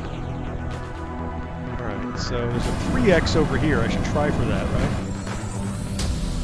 Oh, there's my fuel.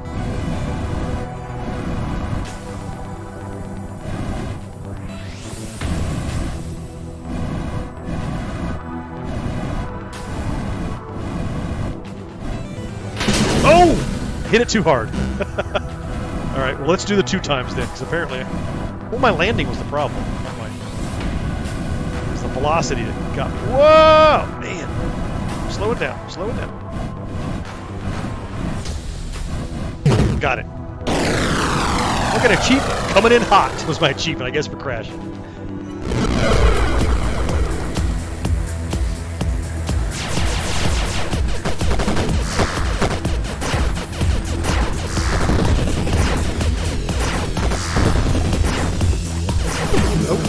I keep forgetting I have a shield.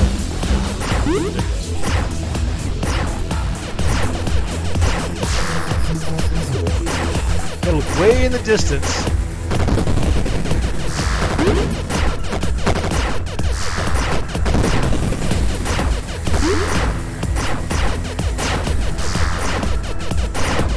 Ooh, ouch. That is cool. Ro likes the music. Vicky says it's sick. Yeah. That's just neat. That's just neat. So you get Vector Sector. Here's the new stuff. You got the Yars we looked at. Vector Sector.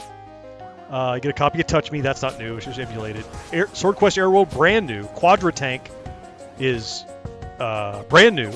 Neo Breakout, brand new. Haunted Houses, brand new. Hey, Legend. We wish they could have put Star Wars. Yeah, I know. Sure. Especially the way how well it's been treated, right? Now, we didn't look at anything like highs and lows. I'm going to get caught up. Hey, Vicky, I see you going in there. So we did look at a bit of this. Oh, we did look at highs and lows. Dawn of the PCs. Now, I love my Atari 8-bit. I've looked at nothing in there yet. Atari gets personal. That's why I got rid of all my Atari 2600 stuff, because I was helping to defray the cost $800 for an Atari 800. I still remember. Home computer would be considered science fiction, but yep. Television commercial, let's do it. fast, isn't it? Well, Terrific. How do you keep track of your customers? my Atari 400 computer. Why Atari? Shopped around. It's a lot of computing capability for such a low price. You use it a lot? Sure, life's not all fun and games. There's homework, I even program. Uh-huh. Atari has lots of software, not all the others do. And of course, only Atari has games like Centipede. Games? Well, we executives have to unwind. Atari home computers. Only Atari puts so much in it for you. I'm catching up real quick with the contributions and the raffle tickets. Give me 1 second. I see you, Marcus. I see Inscrutable Owl in for 2. I see Retro Days in for 2. Scroll down. Oh yeah, I see John F in for 1. I see Miss So in for 1. I see Butter Spider in for 1. All right, shaping up. I'll give you a quick peek at the board. The odds are still looking really good. Look at that. $5. Look at there. We had another. Go till about it was like 8:15 or so when we started. We'll go to 8:45. We'll call it 30 minutes and then we'll do it. In the meantime, we have a lot more fun to do. Oh, I missed Vicky. Vicky, I'm sorry. I'll get you on there. I scrolled down and saw that you had entered. So. There we go. Got you in. All right, back to the games.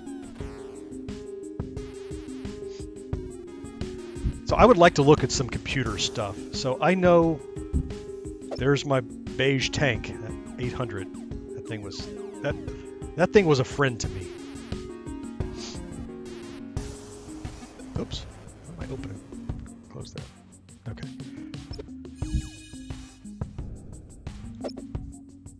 Oh, so look at the specs on this thing. There we go. Choose from 16 colors and 16 intensities, which means 256 available colors. So 4 independent sound synthesizers, 3 text modes, 24 by 40 or 40 by 20, 320 by 192 in graphics. Keyboard, I/O, built-in 10K ROM, 10K. Dave was a C64 guy. Most of my friends were C64 guys. I was in the minority with an Atari, but it was my lineage. I went from the 2600 right to the Atari, and then they skipped over the ST and went right to Amiga. I jumped back to the Commodore side. Father and son television commercial. Star Raiders. Oh, look at that. I like the 3D boxes. That's just cool. Marcus, you got to leave. Get some poppers and a Jamaica Shake at Arby's. Is that actually why you're going, or is that the crazy reason you're going to say you're going? Like, that might be what you're doing. That might be legitimately true. I want to see what they say about Star Raiders in this video.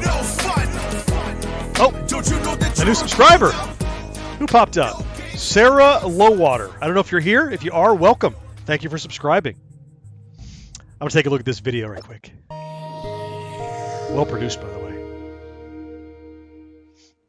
We had access to the 800, 400, pre-production models for probably a good year before they ever hit the marketplace. And I would literally every weekend check out an Atari 800 and prototype Star Raiders and spend the entire weekend playing Star Raiders. It was just absolutely phenomenal. I couldn't get enough of it. One of my favorite games in the 800. I really liked Star Raiders. I still play that today. I still bring up my Atari 800 and play that occasionally. Star Raiders was the killer app. Star Raiders was to the 800 what Halo was to the Xbox. It was the game. Wow. You really, pretty much everyone bought it with the system. It was the system seller. It was very well done. It had a lot of depth.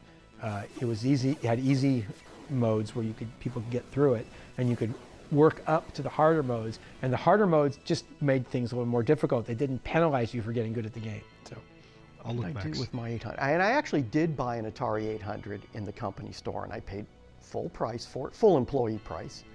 And I played Star Raiders because that's what you did on the Atari 800. There was a lot of great stuff about, storing recipes and doing this and learning things. And I did go through some of the learning things, but I played the living daylights out of Star Raiders, which was, I think, probably for a couple of years, the most phenomenal game you could play outside of an arcade.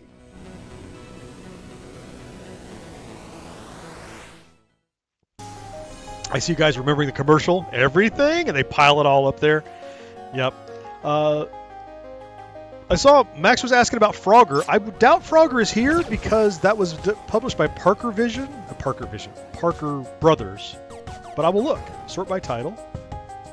Look in the Fs. I don't remember seeing it, but we will take a peek. If I get through all these titles. Like, I'm not even slowing down or something. Food fight, food fight, food fight. And that's a locked one. I don't even know what that is yet. Like, we haven't found out. Look, it's all snowy. Never had to remember seeing an 800? Really? Butter, if you like Star Raiders but thought it was too involved, Star Master, the 2600 title from Activision. Awesome. Okay.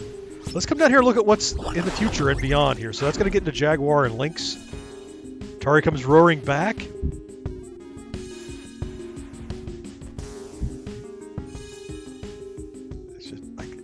Like, you could spend a day. Oh, there's my Lynx. That's the Lynx 1. That's the longer one, where you played a little bit of the volleyball. I think Tempest 2000 is here. I've never played that. Oh, I'm going straight to look. I'm going straight to look for Tempest. I think it is in here, and I've never played it. Yeah, the membrane keyboard in the 400. Right you are. I've already forgotten what I'm looking for. I just got so excited. There it is. Tempest 2000. So, David, is this one you know? Is his really cool? I've never played it.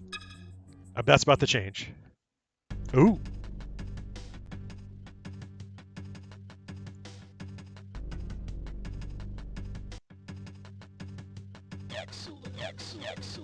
Oh, it's traditionals on there. Okay, all right. We'll do 2000. Lay it on me. I've never played this. Ben's never seen a Lynx in person.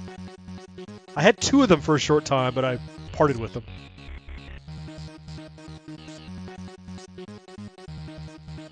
No, there's no bonus. We'll go there. Okay.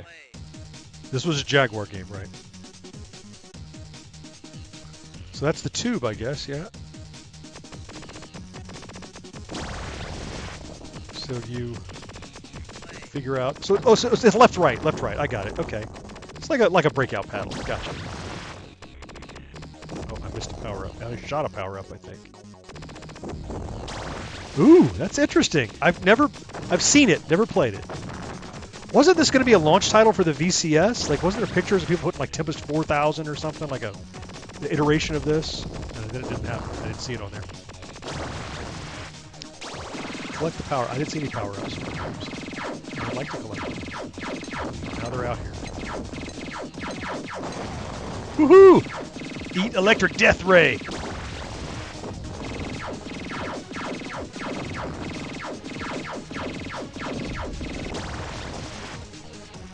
Oh, I see the power up. Okay. I finally saw it at least. I think I shot it. Whoa. Trippy.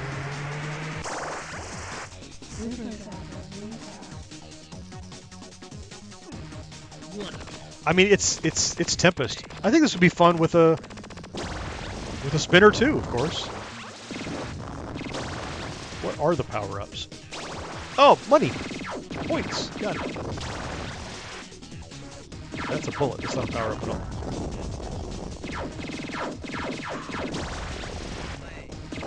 Power-up. Jump, Dave. Jump. What kind of jump?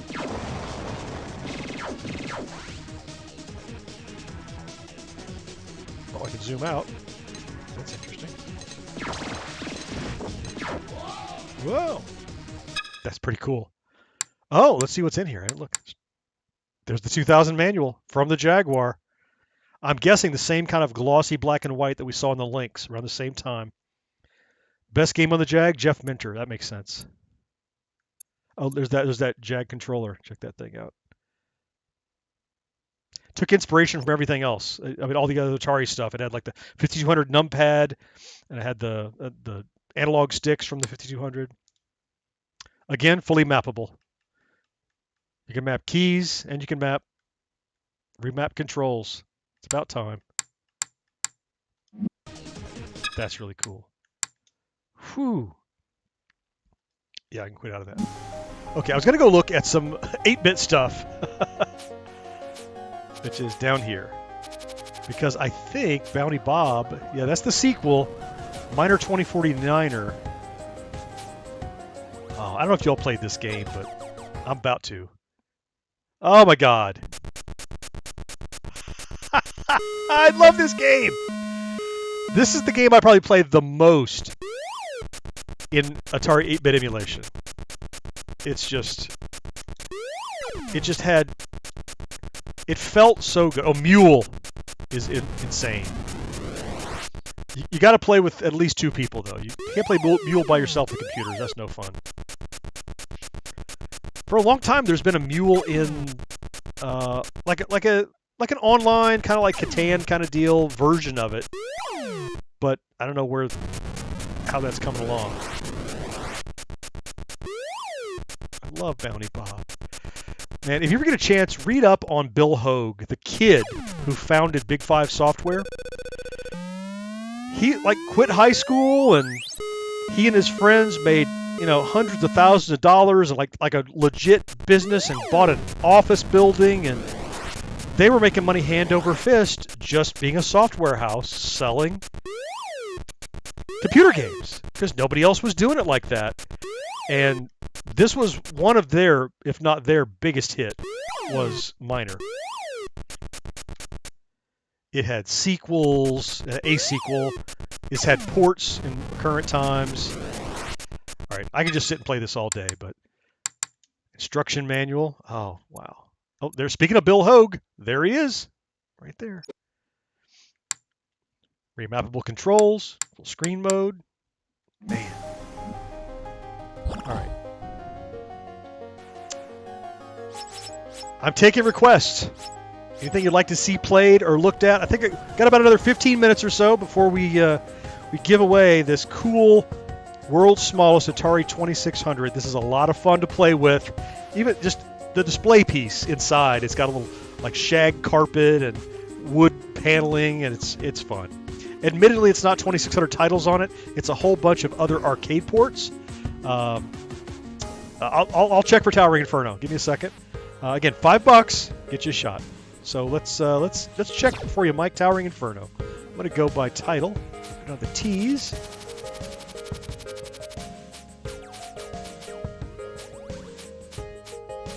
No, I don't see any Towering Inferno. I don't think Atari made that. Wasn't that was Imagic, I think, right?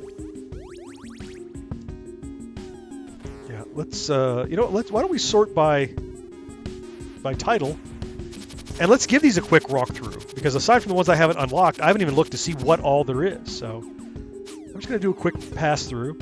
If somebody's watching, there's Akahara. If somebody's watching this replay, then they can, hey, I want to see everything that's in there. Oh, Atari carts. Not unlocked. I'll have to find that somewhere. Black Widow. Oh, the 5200 and 800 versions of Bounty Bob. I think those are basically the same version, because the 5200 had the same chipset as the Atari 8-bit computers. Breakout. Oh, we know alphabetically it's between B and C, because they sorted them.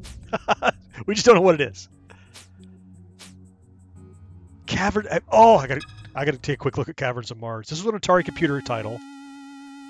I think this came through the Atari Program Exchange. It's kind of River Raid, where you have to, blow up gas fuel tanks. But then it becomes like an outer space. It's like a toss-up between Scramble and River Raid. I'm not going to play much of it, but this probably has no sentimental value to anyone but me. But I played a heck of a lot of this. Retro Days remembers River Raid. This is just like an upside-down River Raid, this part. I just want to get far enough so you can see where it opens up in an outer space area. Was it a classic Atari game? Okay, good. I don't know if it's just me.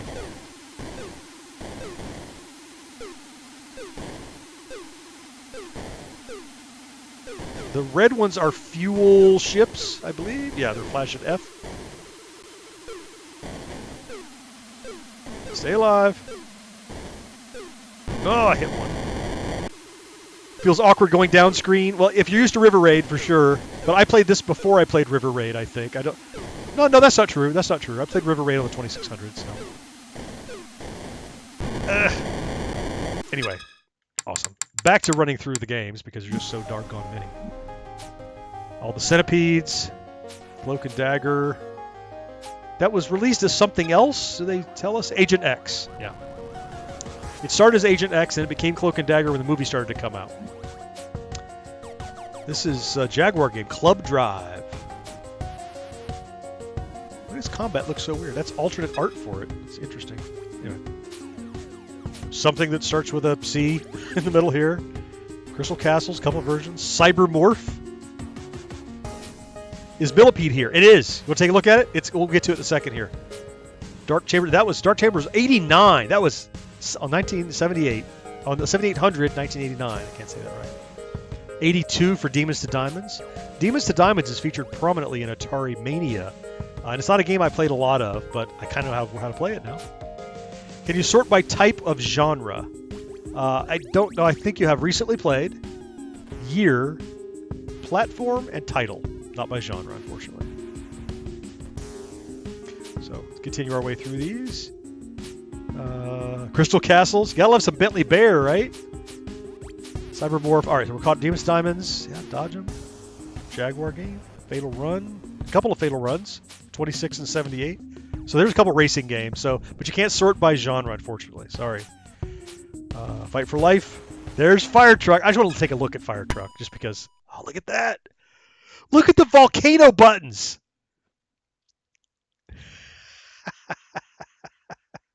But it's one player. It's not the same, right? I mean, it's waiting for two-player start. I think it's just a two-player game, isn't it? No, I don't know. I remember how to play even. So right stick for gas.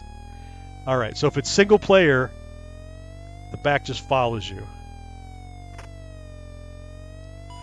Oh, I've not played this in 30 years at least.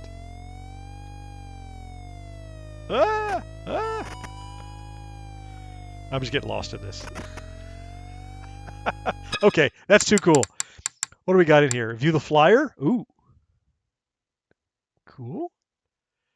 Before my time, says Dave. Again, remappable controls. Yeah, okay, moving on. Fire truck, here we go. Food fight, a couple of food fights. There's Gravatar, something starts with a G or an H, don't we know, because they're sorted. I think no third-party titles. They talk about them in the history. Like you saw, Activision was mentioned and television, but not the games for third parties as far as I can tell. That's right, Tony. Oh, iRobot. iRobot is amazing. I got to look at it. Sorry, it's just too much. 2049er is... That's a good point. How did they get 2049er, though? So this thing, if you've never played it, the idea is to not have the eye see you while you paint. So see, I'm turning everything blue. And occasionally, see the eye opens? You can't be jumping when the eye is open. See, it says, don't jump while the eye is open. As long as the eye is closed, I can... Oh, can't jump. Come on. Got to cover all these. Got him. And the puzzle is the platform that you're on. Oh, I can look at the confidential games? Consider me going to look. I want to know.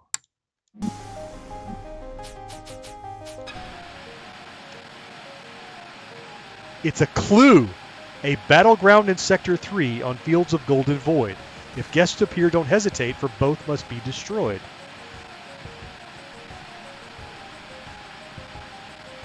Golden Void. Ah. Hey, SNES! Okay, everybody, look. SNEStalgia. He is the retweetinest tweeter ever over on Twitter. He's always retweeting us. I'm so grateful that you do. Everybody gives you a thumbs up, thumbs up, thumbs up, thumbs up. Take that stuff downtown. SNES is retweeting us all the time. And when I think of it, I message him and thank him. He's always doing that. So thank you personally. I see you. Thank you so much. It means everything. It's just get outside of our bubble. That's the thing, right? There are people you know that we don't know, and you do that. It's awesome. Thank you. Anyway, iRobot. Liberator. I only discovered that game like 5 years ago. I'd never heard of it, but it's all Atari Force branded, like the comic book. That's pretty neat. It's a good game. Lunar Lander, Major Havoc. There's the volleyball we played. Maze Invaders. Unreleased prototype, like Akahara. There you go. I'll be damned. Okay. I'll figure out how to play it later. Millipede. Who's asking about Millipede? Here we are.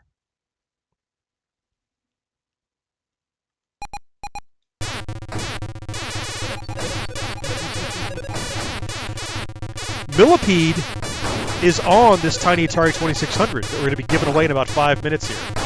If you want a raffle ticket or you want to improve your odds, a super chat for $5 will get you a ticket, or in the case of those trying to beat out each other, another ticket. Your support is immensely appreciated. Zap. But it sounds like the raffles have been kind of fun. You guys will let me know, I'm sure, what you think. It's nice to have a chance to get something back for your generosity. I can get down with that. I like being able to give something back.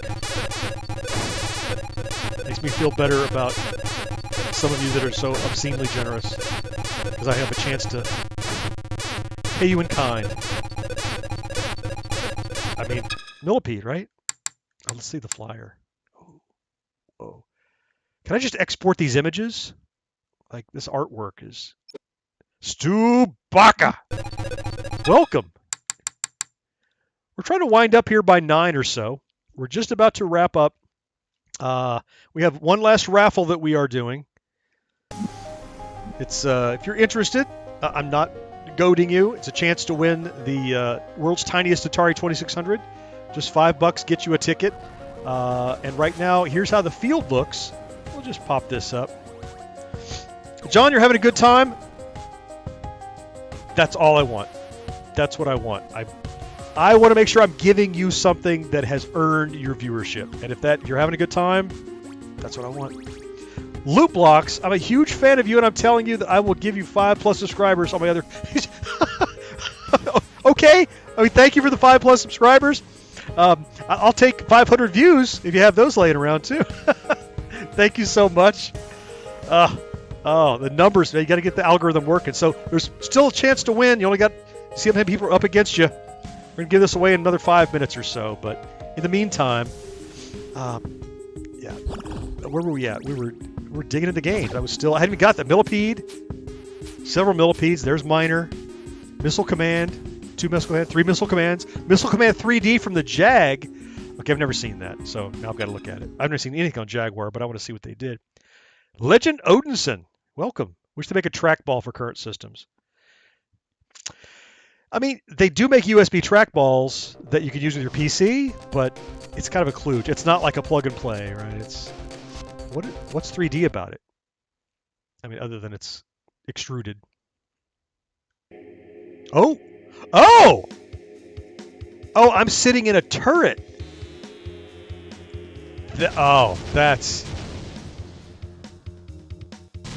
That's a neat idea. First-person missile command. Anything else up there? Oh, here they come.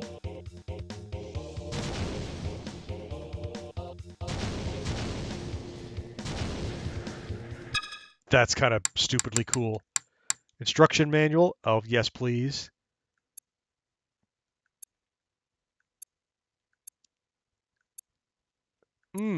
Marcus says, great news, everybody. What's the great news? Oh, man. Oh, Stubaka's in. I see you. Oh, man, thank you. And again, I'm assuming remappable controls. This package is just laid out in such a way. There's the Neo Breakout. 7800 Ninja Golf. There's our Outlaw. Pong. Quadratank. You got to catch up. Quadrun was like 83. Yeah. I don't think I ever played that one. Quantum. There's your star. Thank you, Stu. A game designed by Riddle hides if only you explore. 5 pathways fully walked reveal a way to crash and score. Huh. Oh, I hear a new subscriber popping in. Who is that? RG Power Workout. Welcome. If you're in the stream, thank you. Welcome. Or if you're watching later. Look at a lot of real sports. There's Saboteur. Also, Howard Scott Warshaw. That was, yeah. Unreleased prototype. Good game, though. Scrapyard Dog, couple of copies. Secret Quest, 89. Wow. Space Duel Arcade. Sprint 8 players. Really, 8 people could play this? Oh, look, they're all the color cars. That's awesome. I'm going to see the flyer. Not that impressive. I'm just nitpicking, though. 5200? Oh, that was your brother's account. I see it. Thanks. Breakout, Super Breakout, Super Breakout, Surround. There's the 3. There's the 3. 1, 2, 3. And there's the new one that they just added. No, I'm sorry. No, I'm wrong. They're alphabetical. There's the new one. First, Air World. Sorry. Yep. So I think Earth World was first. Then I think it was Water? I thought it was water then Fire. I'm pretty sure. And then they never did Air. So there it is. Tempest, Touch Me. Trevor McFur in the Crescent Galaxy. Wow. Turbo Sub. There's our Vector Sector. That's Vector Sector is awesome. And there's the and Yoop, Atari. ET is not on there. Licensing. Although I would play me some ET if it was on there. Oh. For those of you that just got here, I just want to show you kind of what it looks like in here before we drop out and do the raffle. It's a timeline of everything in Atari's history. And you can jump to the console era, the history of how things, the rough times and television and competition and stuff. And look, we talked about Swordquest. I'm going to play this and catch up on the raffle tickets, but I want to show you. So check this out. So this will much better history, I'm sure, than I said. Oh, speaking of which, there's the comic book. Is the comic book in here? The comic book is here! Who's going to Amazon to buy... They're here. Look at that. Looplox is saying, can you do a Pac-Man game and beat my score of stage 19? Maybe. Not this minute, obviously, but I will put it under advisement. Okay, I want to see this video. Because reasons.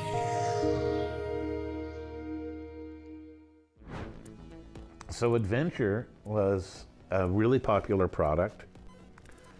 And we were there was some vibe around maybe a sequel to Adventure. And somewhere in there, I got the idea of doing a series of games that were contests with comic books with real prizes made by Franklin Mint. We were part of Warner Communications. And somewhere along there, we had started to be doing bits of comic books with the games. And because Warner Communications owned DC Comics. Warner Communications, I happen to know, I don't know that anyone else was paying attention, also owned Franklin Mint. Right? Franklin Mint being a collectible company. I don't know, they made plates and little figurines and stuff, I know, and medallions. And not my scene, but it's a creative world. It's hard to talk about this without going me. I don't love going me, but a lot of it was, I consider myself to basically have been the showrunner of Swordquest. The concept was mine, the literary concept, the material. So the games are actually moderately literate and erudite, right? The whole story is put together as a lot like a Grail quest or something in Joseph Campbell. It would be a hero's journey, a spiritual evolution, a life. It's a story of a life, of a energetic, a magical life, right, through these mystical systems. So I embedded it in a lot of historical culture of mysticism, and sold the idea, and it went over big. You know, it was certainly, it was brave, it was ambitious, it was audacious, and it had a certain je ne sais quoi, but I don't know what it is. You know, I'll back up a little bit. There was kind of a bizarre effort to do a combination of Twitch and adventure game, to merge and to create an action adventure. I think Howard tried this in Raiders, right, where he tried to make an adventure game that was built into an action game and merge the two. So I consider Howard and I to be some of the pioneers of action adventure. Got to say this in a certain way. So you'd play this action game and maybe get a clue, a prize that you'd add to your inventory. And if you had that in your inventory, then you could unlock, then you'd be on this map. You wouldn't necessarily see the map, but you'd be inside a maze, and a door would open in the maze, and there'd be another action game there.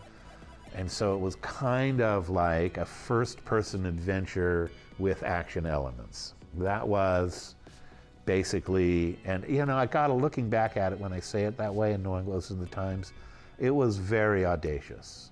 And it was actually very creative. It was really, you know, it was really cool.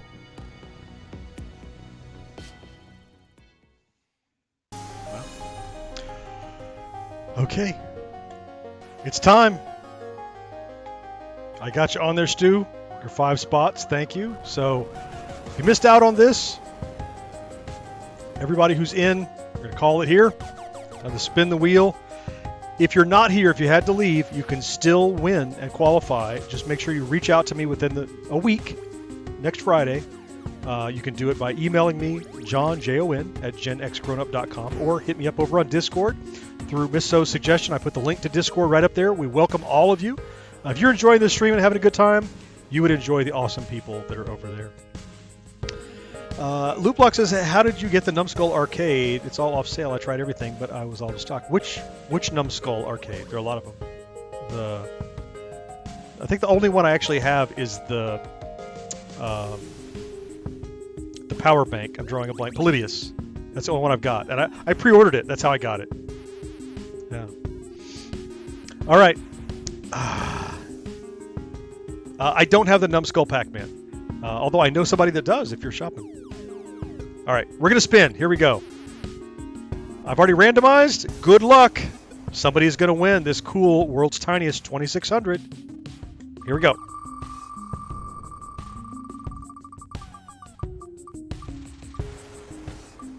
Stu Baca. Last in to win. Congratulations. Just hit me up where to ship this. I've shipped things to you before, but just remind me. I have to go back through this stream and find out who won what. Oh, man. That's going to wrap it up for the raffles. Well done. I'm going to play just a little bit more. I'm going to try to wrap this up around 9. It's been a fun couple of hours. This time has just blown by. Let's play a little bit, and then we'll wrap up on stuff that we're talking about. But I want to look at some more of the official Atari handshake. Okay.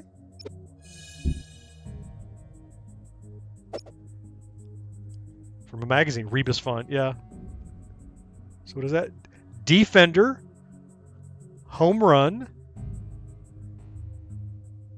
Nightclub, Armor Driver, Armor Club? I don't know. Video Pinball, Girl Comb Hand, Lady L. What? I don't know. This is Umanjar?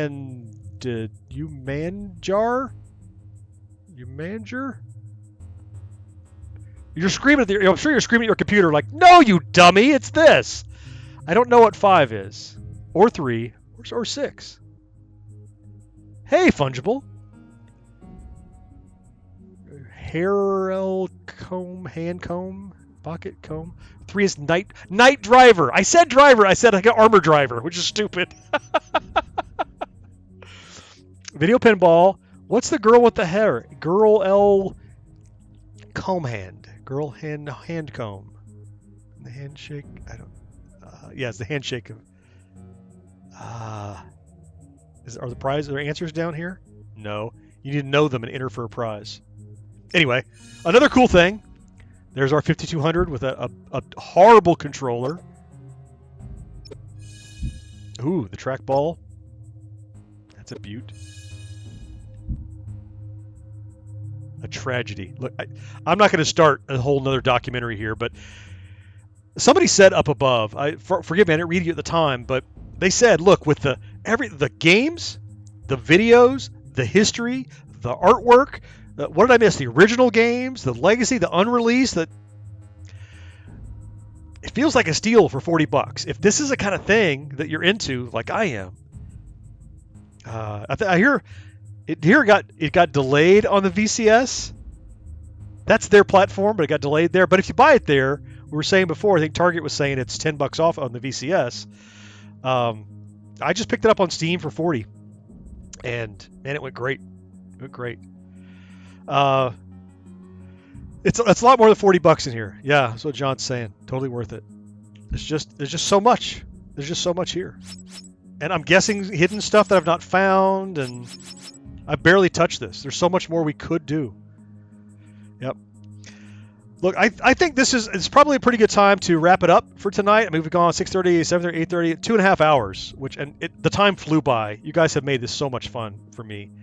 I'm just gonna take the spinner off. We know Stubako won. We're gonna rub it in.